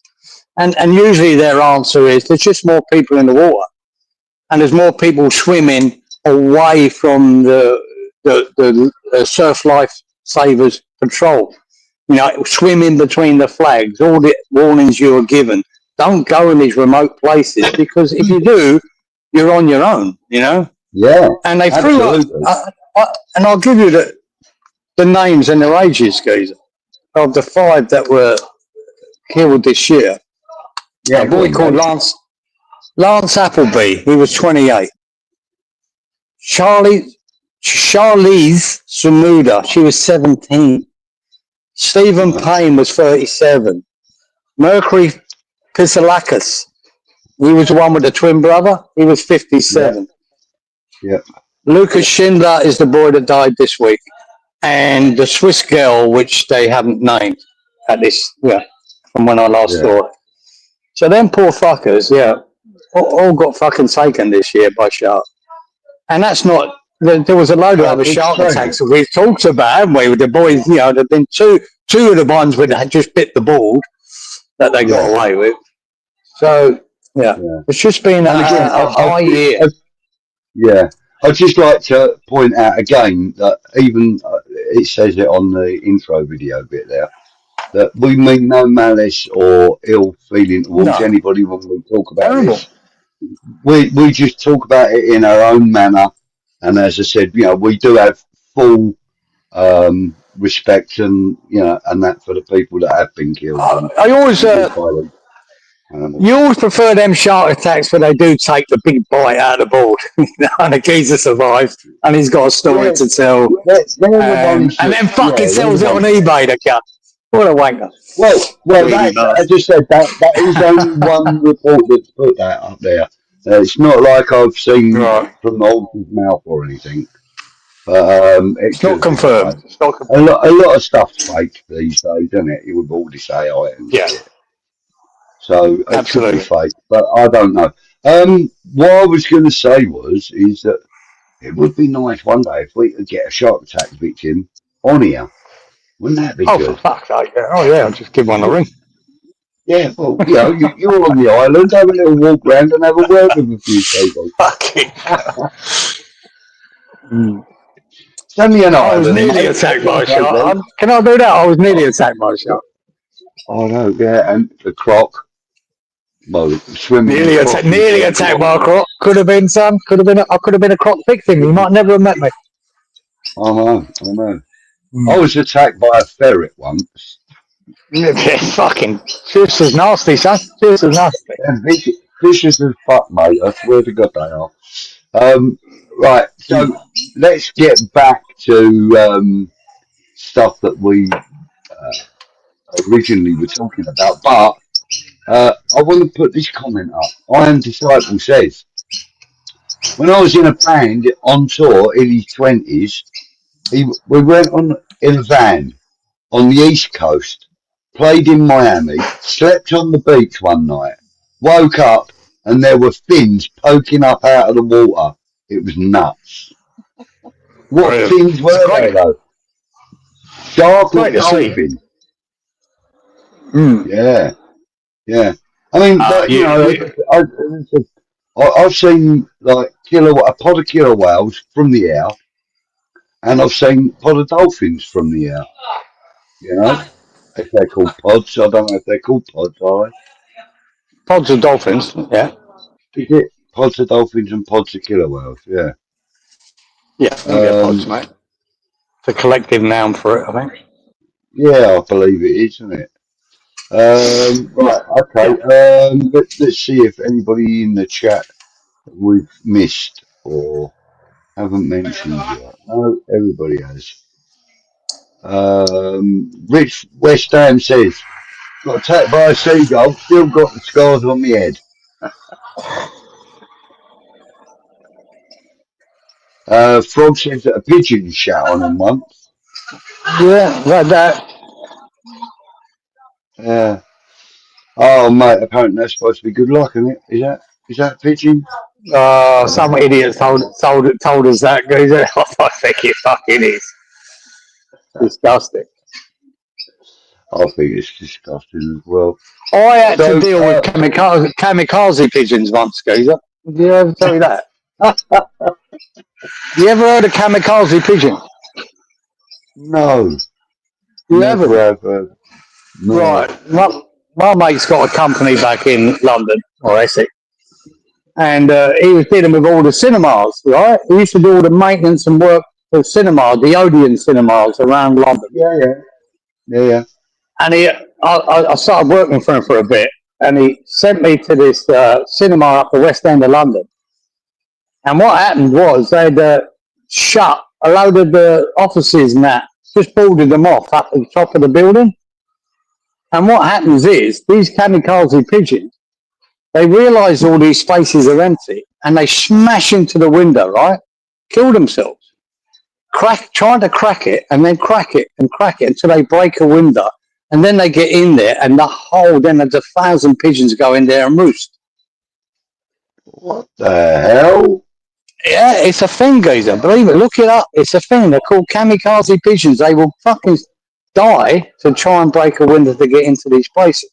And we were sent to refurb a floor that they'd boarded off. So we unboarded it, took all the ply off the doors, and went in there, geezer. There were 8 inches of bird shit all across the floor. And I went, fuck that. They had to bring in the geezers with hazmat suits on and that to clean it. Because that pigeon shit is quite fucking toxic and poisonous, mate. You've got to be careful. It's really bad. Oh. So I had to bring specialists in to clean it all, right? And that's the thing. Kamikaze pigeons. Who would have thought? There you go. Japanese pigeons, are they? they got the idea from the Japs. They got the idea from them. Do they wear bandanas with rising sun on them?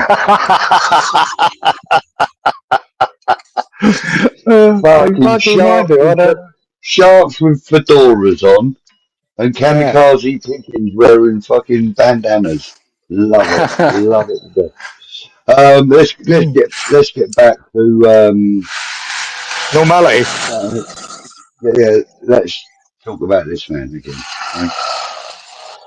Well, he should have been a Sir Billy Bonds, I think. Love the man. We're going to try and get you updated on any services and whatever for Billy Bonds and whatever. Keep an eye on the channel for anything updates on that, because Russ and Anton, they both keep us updated on a daily basis with all of that sort of stuff. Tomorrow night's game, mate. Let's have a little chat about that. What are we expecting? What are we expecting? Because, as we said, we've got no Pickel. We're going to have no Somerville. We've got to hope that Tadebo and Kilman and Igor are all fit and healthy and ready to go, because we need a strong defence, even though we don't need 10 men in defence. What we expecting, mate? Who are we expecting to start, for example? I don't know, guys. I sort of half do know. He might start 𝗕𝗓𝗓𝗓. He might put Souček in the midfield. Yeah, I think it's a tough one, guys. I expect them to stick free passes. We need 𝗕𝗨𝗗𝗓𝗓 to 𝗕𝗨𝗓𝗗𝗓 to 𝗕𝗓𝗓𝗓, 𝗕𝗓𝗓, or 𝗕𝗓𝗡𝗓𝗓 even, if it ain't 𝗕𝗓𝗓. They've got to hold out Man United. And they can be held out. But I just don't see where our threat going forward is. That's scary. If we play like we did against Liverpool, we're losing. As simple as that. We're losing. Or we're trying to hope for a 0-0 draw. So, but I just can't see us holding out. Not with the team he's going to put out. Now, would he risk one of the young lads out there? An 𝗕𝗓𝗗𝗓𝗓 or whatever? I don't know. Fuck do I know? I mean, it's a 𝗕𝗓𝗓𝗓𝗓 looked. 𝗕𝗓𝗓𝗓𝗓, people rave it. He done well against Liverpool. He done okay. He was going forward and he was taking off. I thought he had a little good account of himself for the minutes that he was on. But he's not the answer, guys. He's not the answer. No. And I mean, the answer is yeah, go on. Sorry, mate. Go on. Carry on. I just think the answer is Nuno. Nuno's the answer. And what I see against Liverpool, what I see against Leeds, what I see against, was it Brentford? Fuck me. Or the second half against Burnley. He don't seem to be the answer either. Because the second half against Burnley is disgusting. And that performance against Liverpool was disgusting. There was no effort in it. And we know we had 𝗕𝗢𝗏 have his fucking meltdown. Fucking wank. On a day of Billy Bonds dying, by the way, I thought it was disgraceful and disrespectful. Yeah. And I just don't see where Nuno goes here. Until he gets, and this is, again, we keep saying it for every manager, until they get their own players or whatever. Fucking hell, mate. We've seen their own. We've seen 𝗕𝗓𝗓𝗓 being 𝗕𝗓𝗓𝗓𝗓's own player. Jesus, fuck. How well was that work? We've seen this bullshit. And our recruitment come January has to be so good. We need four players in that have to be so good straight away. It's worrying, geezer. We're going to lose Diouf and fucking Wan-Bissaka to AFCON. What the fuck are you going to do, man? Your squad is fucked. You got no one to replace the people who are on that team as it is that are any fucking of top quality. I think, and this Leeds result, honestly, this was important tonight for Leeds. That was bad for us, really bad. I can see us losing the next 4 games. I don't want to be this negative. But Nuno is inspiring me not one little bit. Not one. And if he has the same negative attitude against Man United tomorrow night, well, there you go. That's what we've got to look forward to all the rest of the second season. Fucking bullshit. Yeah. So, no, I think we'll lose 3-0. Randy's saying that he thinks the team should be 𝗕𝗨𝗓𝗓𝗓 in goal. I agree. KWP, Mavropanos, 𝗕𝗨𝗓𝗓𝗓 and AWB. Sorry. Yeah, I'll go along with that. Pot, Fernandez, 𝗕𝗓𝗓𝗓𝗓 as the 10. So Potts and Fernandez holding the middle, as it were, and then Fernandez pushing forward a little bit more. And then Diouf left wing, Bowen right wing, and Wilson up front. Now, he said that's his guess. Now, I wouldn't go too far different from that if I was picking the team. If I had those available to me, I wouldn't be too far different from that either. I think he might have 𝗕𝗓𝗓𝗓𝗓 in there. Oh, no, Souček in there instead of 𝗕𝗓𝗓𝗓𝗓. But quite possibly. He might not. I think he might do what he did last time and play half and half. He did that with 𝗕𝗓𝗓𝗓𝗓 last time, didn't he? Played him for half and then brought him out and played him for a half, geezer, and he was dog shit. He had a good cameo. He had a good cameo against Liverpool. Give him that. But Magassa's there as well. He might actually start Magassa and Potts as the 2 holders, right? I think if that's probably what he will do. It might be Magassa and Potts in front of them Fernandes. And then on the left wing, it's either Diouf or Guilherme. But I think he will bring in Walker Peters to be either the left back or the right back, or Wan-Bissaka being the left back. You know, that's what I think he will do. I don't think Guilherme gets a start, but he might. But I do think it'll be Magassa, Fernandes, and Potts in that middle.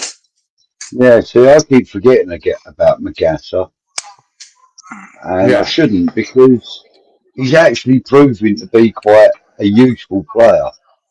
I think He done all right. He done all right against there's a lot of room for improvement. I know there is, but you know, I mean, from what I saw of him, all these young players, the desire and applications there.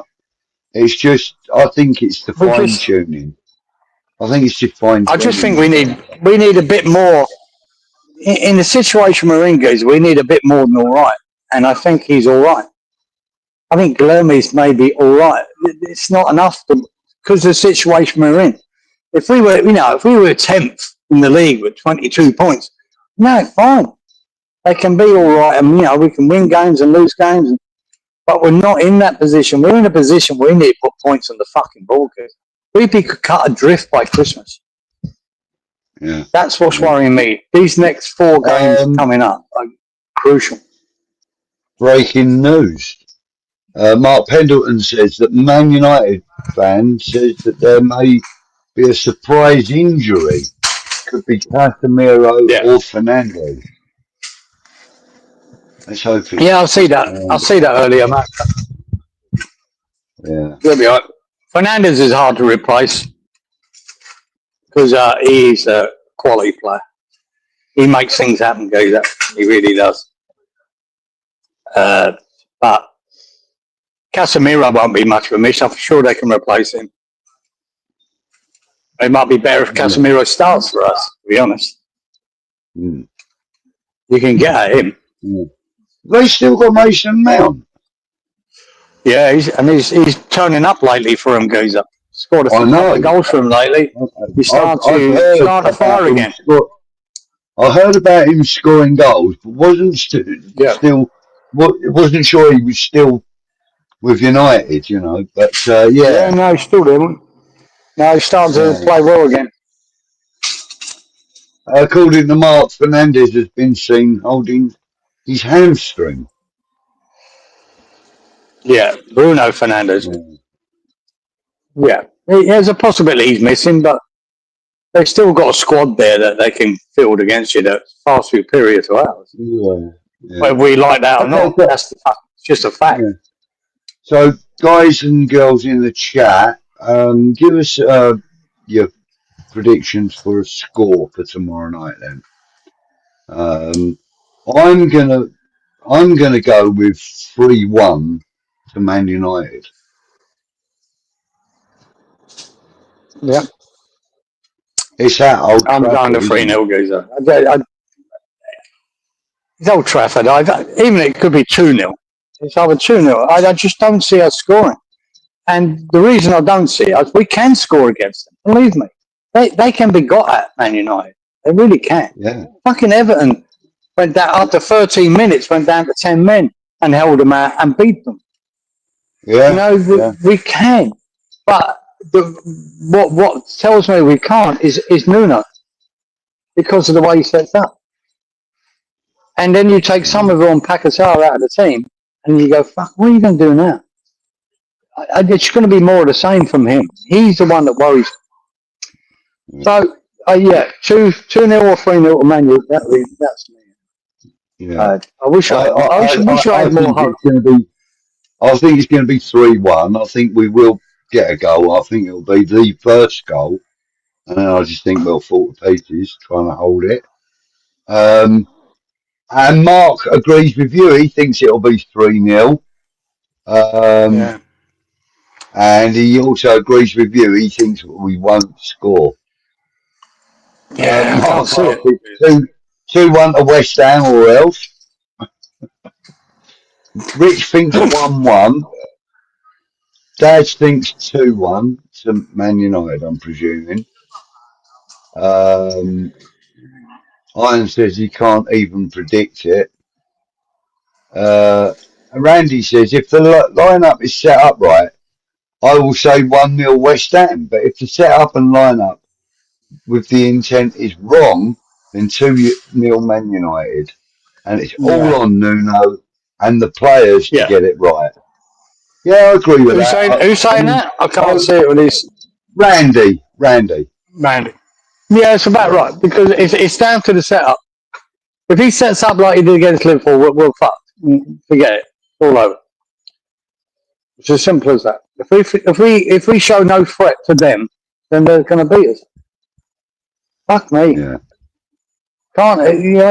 These teams can be beaten, like Chelsea tonight, like fucking Everton beating Man United, like Sunderland going to Liverpool. If you give a threat to them. Yeah, and what we did against Liverpool, I was just so fucked off again after that Liverpool game, because we set up not to threaten them, not to expose their weakness at the back. And Jesus fuck. Come on, man. A lot of people in the chat now. Manager does it. Yeah, a lot of people are agreeing with what you were speaking about earlier when it came to Nuno. I mean, like, for example, Frog says, not Frog. Iron Disciple says, Nuno is a hurricane. You just get a vortex of crap. More hope than none. No, Nuno, there's no hope. After the weekend, I fear a 5-0 loss unless Nuno grows some bollocks, said Neil. Yeah. Nuno, no nonsense, bad Nuno, bad.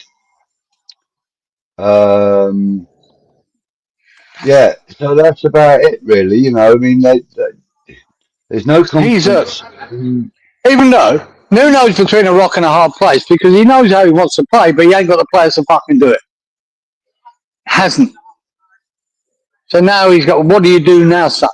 And that's what you're hoping him to figure out. I don't think he can figure it out. He hasn't got the players to do it. Yeah. I mean, it's like Mark says here. He's good. He's positive, but show me something. You know? Yeah. And that's about right. Yeah. You know? Yeah, words are cheap, guys. Words are cheap, being positive. Show me something to support. You know? You need something. You need something to cling on to. You need something to cling on to. I haven't at the moment myself. Yeah. And that's what scares me, is him. We need a West Ham spine to run through the team. Yeah. Absolutely right. Absolutely. And that's the players we should be buying. In this January, the whole centre half, a centre midfielder, a fucking striker. That's the first three you should look at. And then probably another winger. Because we're sick of Somerville being injured. Somerville's injured all the fucking time. Yeah. You know, fuck me. He's just as bad as full crew. They're never fucking available. No. We need a new spine, and we need a little bit more. Well, by the time we get to the January window, and then you lose Wan-Bissaka, and then you lose Juve as well. Yeah. What do you do there? You got Kyle Walker-Peters to cover one of them. And you never know, Magassa might even get a call up. Fucking no.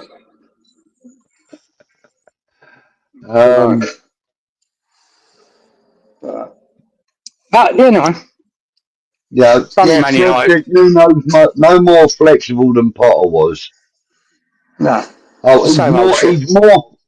He's more flexible than Potter was, but not by much. Not by much. Not by much. Yeah. No. Not by much, geezer. Every fucking team in this league this year have gone against Liverpool and tried to fucking win the game. They lost 9 out of 12 fucking games, geezer. They just fucking drew against Sunderland tonight. Yeah, but ours was a walk in the park. They weren't even very good, geezer. They weren't very good against us, and they pissed it. That's what you've got to be concerned about. I'm fucking concerned now. Especially tonight, like Leeds winning as well. Fucking hell. Rich, West Ham says, when God met Billy, he asked, "Where do you want to play?" And Billy said, "Upton Park." I think I've heard that before, and I think that's from one of Danny Fenn's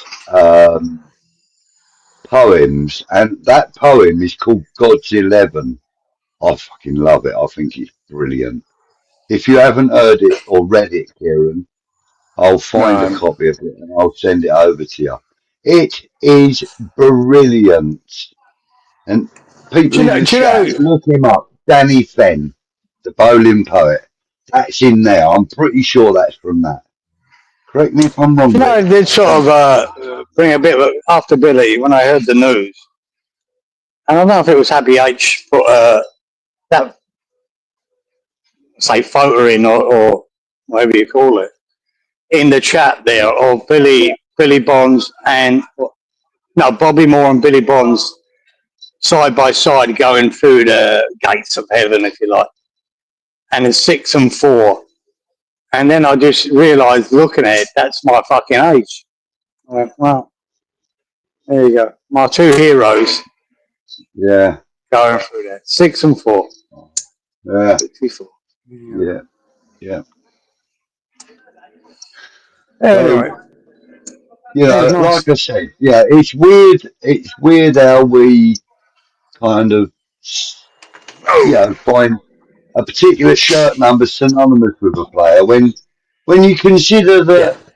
that, like we we we've retired the sixth shirt because of Bobby Moore, but I have seen footage and I remember Bobby Moore wearing other shirts. I remember him Yeah. wearing the 5 shirt. You know, um, Yeah, I think it was but different back then. yeah, but and Bob and Billy Bonds, as I said, I've seen him wearing the 3, the 5, the 6, but number 4 is synonymous with him, and it always will Of be course for it is. me. And I, as you say, Kieran, I would hope that that number 4 shirt gets earned by an academy Yeah, graduate who goes on to wear that that'd be armband nice. with pride, and That'd be nice. hopefully a London boy, would be Hmm. really really nice. Yeah, I'd like to see something Um, like that.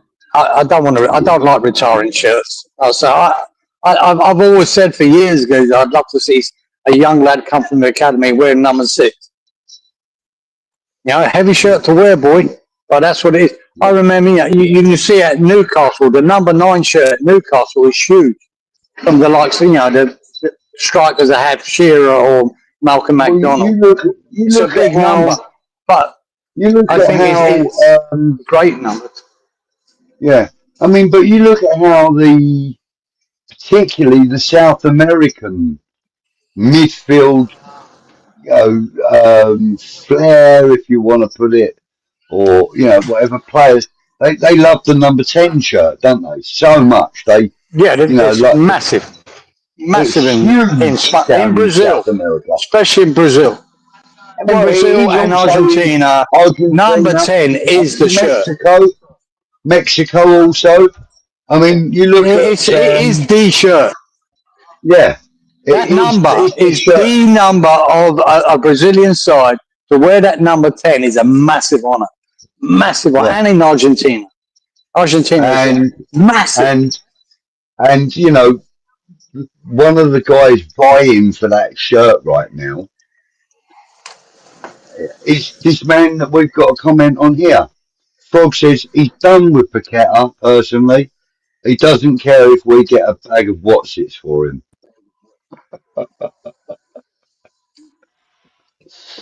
But after his little outburst and so on what's on Sunday, I'm disgusted with him. I really felt that, and also I have to say also,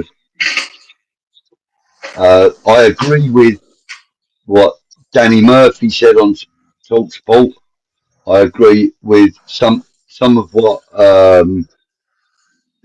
Simon Jordan had to say, and of course the guy that sits in the chair with them all, the grey haired fella. What's his name?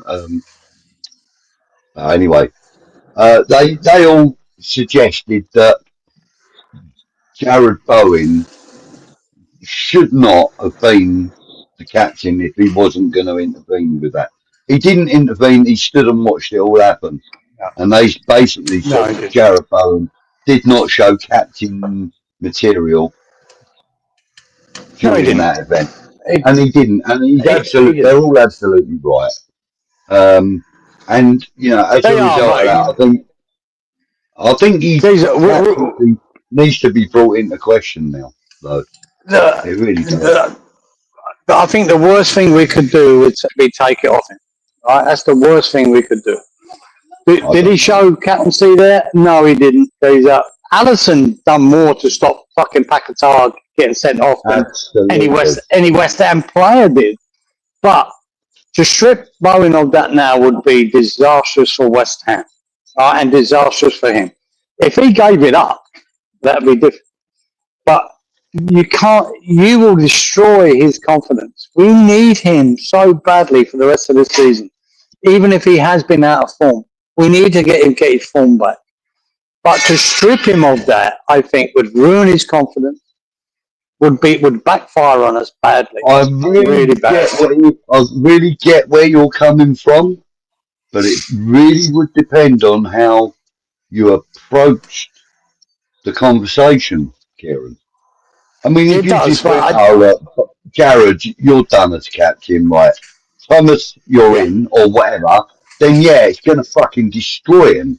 But if you went up to him with your arm around his shoulder and said, look, Jared, I think your performances are being affected by the weight of captaincy. Would you like to hand that over? Yeah. That would be a very different thing. That'd be fine. I don't think he would. He sees it. It's the biggest honour. It's the biggest honour he's ever had. Geezer being named the West Ham captain. He said that. He said that before. Following in the footsteps of the greats like, you know, Bobby Moore, Billy Bonds, Mark Noble, and you've got to put Declan Rice in there now as well because he lifted a trophy for us. He's done a job for a short while. But, you know, he has to go in there because he's lifted the trophy, Kieran, you know. He done a job for a short while where Moore and Bonds done it for fucking years and years and years. But there's a difference. Yeah. But he's still done a good job at it, Geezer. I think he done a good job at it. And I don't think, I'm not saying Bowen has, he hasn't. But I just don't want to ruin him again for the rest of the season because if we're going to survive, we fucking need him badly. I mean, badly. Yeah. Taking those great captains out of the equation, you know, the likes of Bobby Moore, Billy Bonds, Mark Noble, Declan Rice. Taking those out of the equation, who would you say had been a reasonably successful memorable captain for West Ham? Easy, mate. Fucking Australian. Lucas Neal. Lucas, yeah. Kevin Nolan. That would be the man that I would have suggested first. But I also like the New Zealander and all. I do like the New Zealander. I think Winston Reid was a great captain for the short time that he was captain. I'm just going by Lucas Neal. Lots of ex-players have said how good he was as a captain when they were playing it. Yeah. So that tells me if they think that, you know, he must have been. And he seemed to be captain. He was always captain material, Lucas Neal, even here in Australia. He was one of them guys that played, you know. So I think he deserves plaudits. Who, in your opinion, in West Ham's history, should not have been given the captain's armband? Oh, I can't remember who was, Geezer. Can't remember who was who didn't deserve it. Nigel Rio-Coker. Yeah, I don't think he should ever have got it. He was like 20 when Yeah, they he's one gave of him them. the arm. Yeah, I think he was a bit young for it, but But like I said, goes the dressing room is an important place when it comes to this captaincy thing, right? And you know who the leaders are when you're in the dressing room. And forget who the manager decides to pick as captain. Them players in that dressing room should know who's the best man to be captain. If them players yeah, agreed with Nigel 𝗕𝗂𝗧𝗏, fair enough. I don't know, and we'll never know, will we? We'll never know. But no, I do believe you can find captains in the dressing room better and have the players put forward who the captain is. I think it's always been a better way than the manager picking. But that's just how I feel. yeah, There's always lead. I've always played in teams with leaders in the dressing room, and you can pick from 3 or 4 who could be captain because oh they're yeah, all captains on the pitch. Especially when I played here on our back four, we had a captain of that back four, and then there was a captain in the midfield. You know, who was the captain. But the back four we had our own. We had our own little group. We were like the defensive four, and I am the keeper. Call it five. And we had one geezer there that fucking directed traffic. To me, he was my captain, even though he weren't the captain of the team.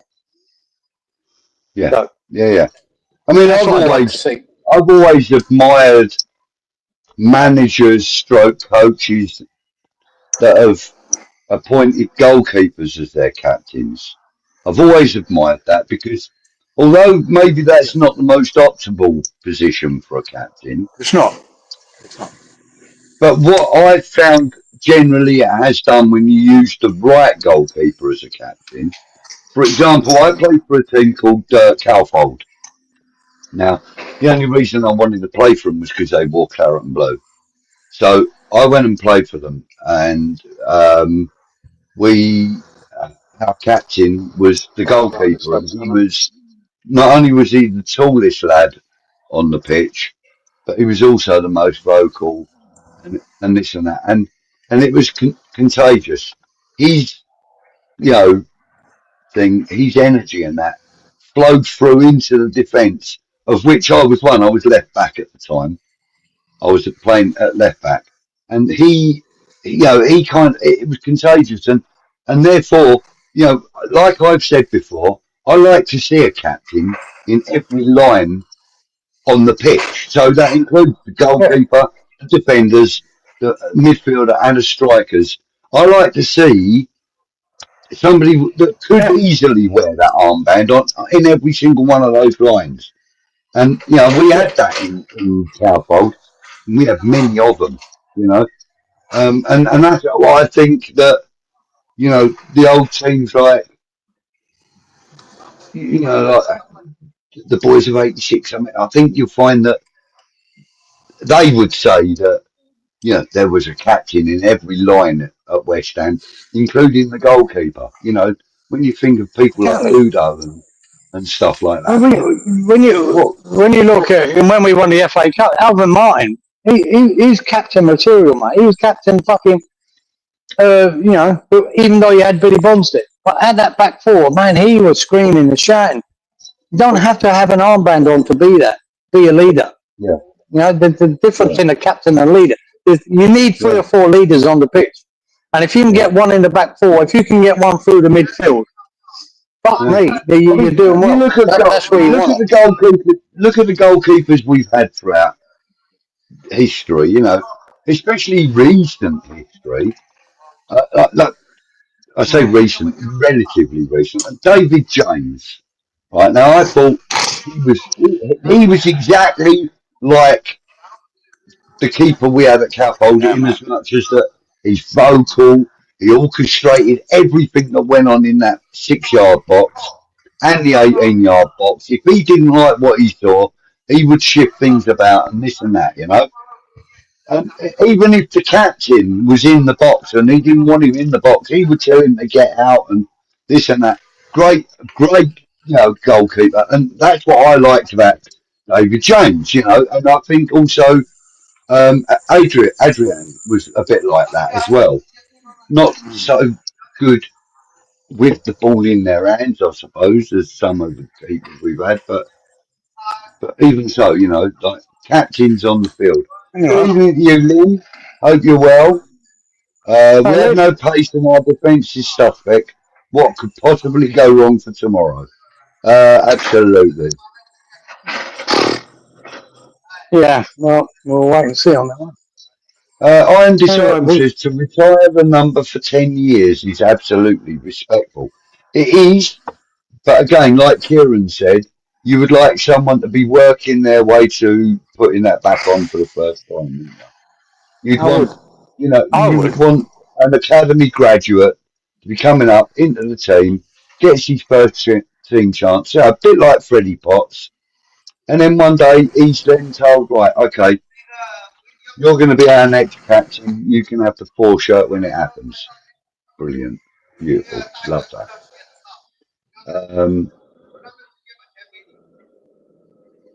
Yeah. Yeah, like Rich says, it doesn't matter anymore. People have 41, 58, 67, whatever. No more 1 to 11. No, a few teams have actually retired shirts, but I mean, for example, no, it's just something I've never agreed with. Never agreed with. No. Did you know that Chelsea have retired the 25 shirt? No, didn't know that. Yeah, you'll never see it on any of their players. Apparently, my brother told me some time ago that they retired it after Franco Zola retired. Okay. No, I just don't see the point. Yeah. Bowen looked confused. Yeah, I agree with that, Iron. He absolutely did look confused. Yeah, he looked a bit lost, boy. He looked like a lost boy amongst the nonsense. What again, we're talking about Bowen. Packard got to fucking hold his hands up. Wanker. He was a wanker. He got sent off. Not that it would have affected the result. It wouldn't have done because he done fuck all. Right? It didn't affect the result. But Jesus Christ, you can't carry on like the 2 Bob Watch geezer like that. You can't. Fuck me. The referee gave him 3 chances to what he walked away from him, to get away from him. And he kept fucking coming back. It's a fucking wanker. Even one of the even one of the coaching staff came over to try and help pull him away, and he turned around and walked away from him when he saw him coming on, and then went back. I think that was the 3rd time he went back. Even Leslie saying that no players in the squad are good enough to wear the armband. Well, I think he ain't far off. Yeah, honestly, I couldn't pick a captain out of that team. I couldn't. Bar Socek, and he's getting to the end, and we might not see that much of him on the pitch. I can't pick anyone in there that, to me, Debo could become that.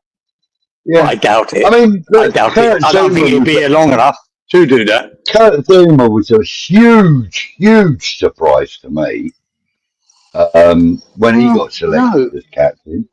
But having said that, he's better than. He's a leader of men, man. He's a leader in there, that's for sure. He actually showed his true colours once he got that on, man, in my opinion. I don't want to. I don't. Be honest. I don't care who's got the fucking captain. I want to see 4 leaders in the team, and that's what I want to see. And I don't see 4 leaders in that team. Yeah. Lead on the pitch. Doesn't matter whether you've got that armband on or not. Fucking lead on the pitch, kid. Fuck me. In the 70s and 80s, we always had that. We had leaders all over. Yeah. Well, Kev, before I read your comment out, Kev, Steve Palmer says everyone should be challenged for the position, even the captain, even Bonzo. We had many leaders in that team, and like he said, Frankie Lampard, he could have quite easily have been, Alvin Martin could quite easily have been, Trevor Brooking could quite easily have been, so many of them. But Kev West Ham, Kev WHUFT, says Bowen should have dragged him away from the ref as soon as Paqueta started gobbing off. Absolutely right, mate. Bang on. Someone had to. Someone had to. Helen. No one did.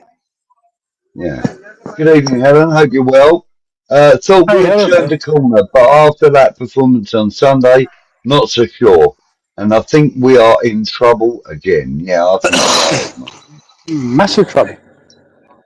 Yeah, absolutely. Massive trouble. Steve Lomas and Lucas Neal, Rich says about decent captain. Yeah, definitely. Yeah. What is the injury to Somerville? Seems to be taking a long time to recover. Some of these injuries do, mate. I mean, look, I've got a hip injury that I've had since I was 13 years old. So, you know, I mean, I'm 63 now, so for the last 50 years, I've had the same injuries. Yeah, but And the worry you've got is he's had that. He's had the surgery on his hammy. Is it that? They're not telling you that. They're not even. They weren't even telling you when he's missing the first start that he had an injury. Oh. You know what I mean? It's all keeping it quiet. So how bad is it? Is it that hammy again? Once your hammy starts going consistently, really, you're fucked. Yeah. You're really fucked. You just won't go away. So it's just another injury. Like Mark says, though, the club barely tell us anything about injuries. No. Anyway, leave it at that. Frog says we've already turned the corner. We've been going round in circles for 2 seasons. Yeah, the corner's turned fucking right down to the bottom. That's where we're going. Yeah. We used to have leaders all over the pitch, but now just mice. Absolutely, mate. Who else have we got?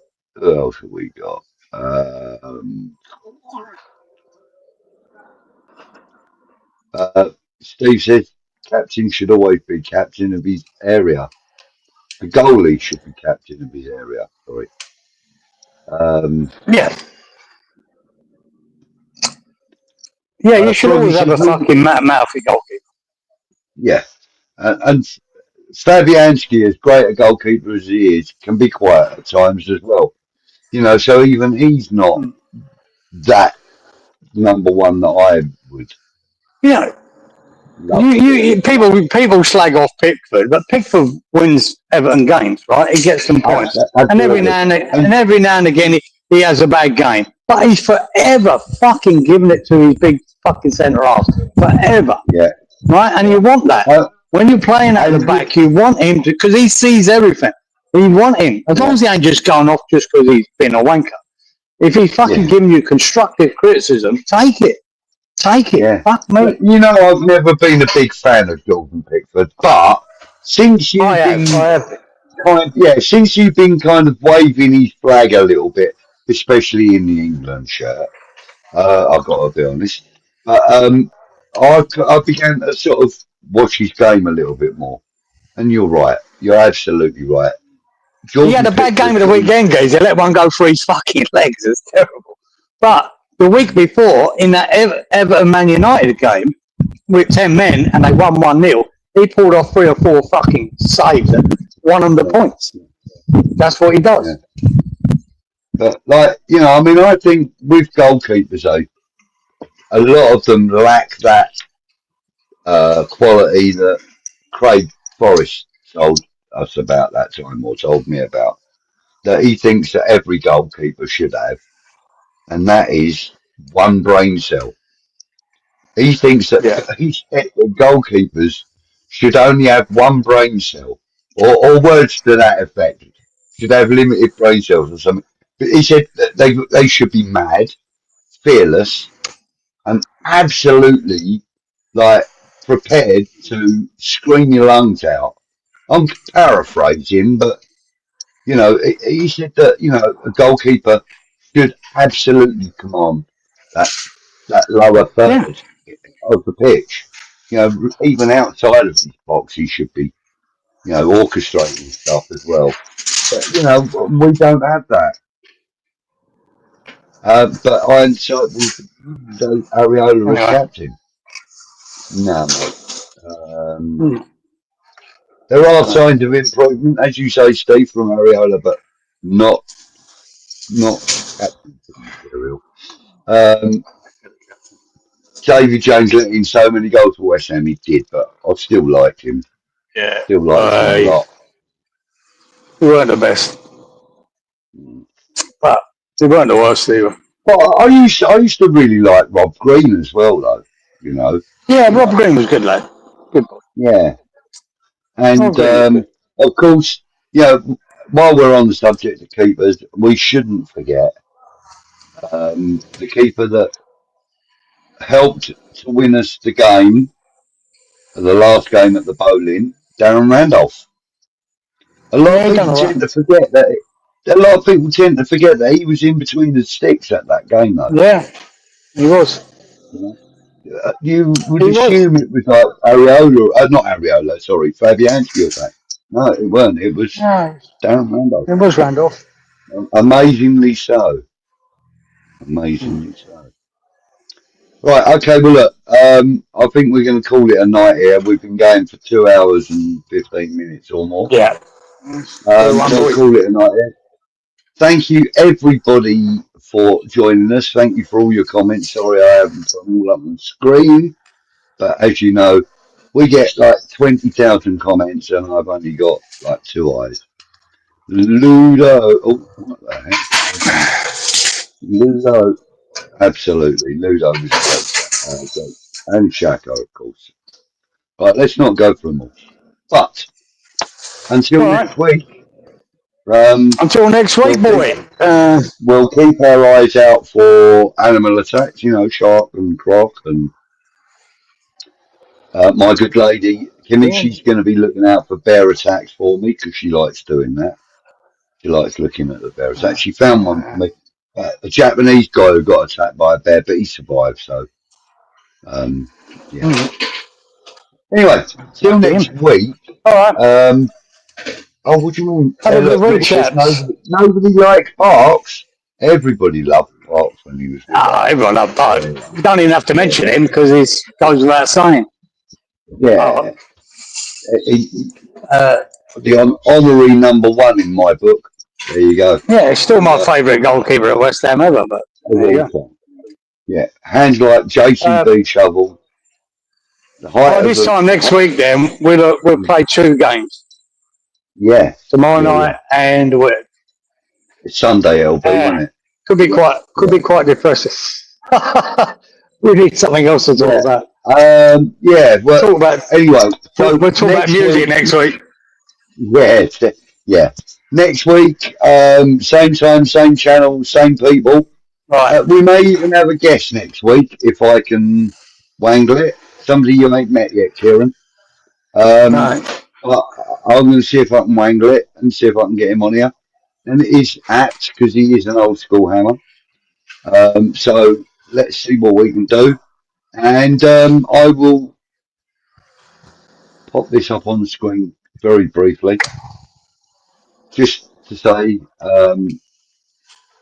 our deepest condolences to the Bonds family for the loss of Billy. And thank you My hero. 27. Thank you for the 27 years you gave to this club and all the subsequent years we loved you for. Absolutely brilliant. I'm going to leave that on the screen until we go. Love you, Billy. Love you, Billy. Take care, mate. Kieran, have a decent week. I will chat to you during the next few days, son. And talk to you soon, mate. We will. And everybody in the chat, thanks for all your comments. Thank you, everybody. Don't forget to give us a like on your way out if you haven't done already. If you're not already subscribed to the channel, please do.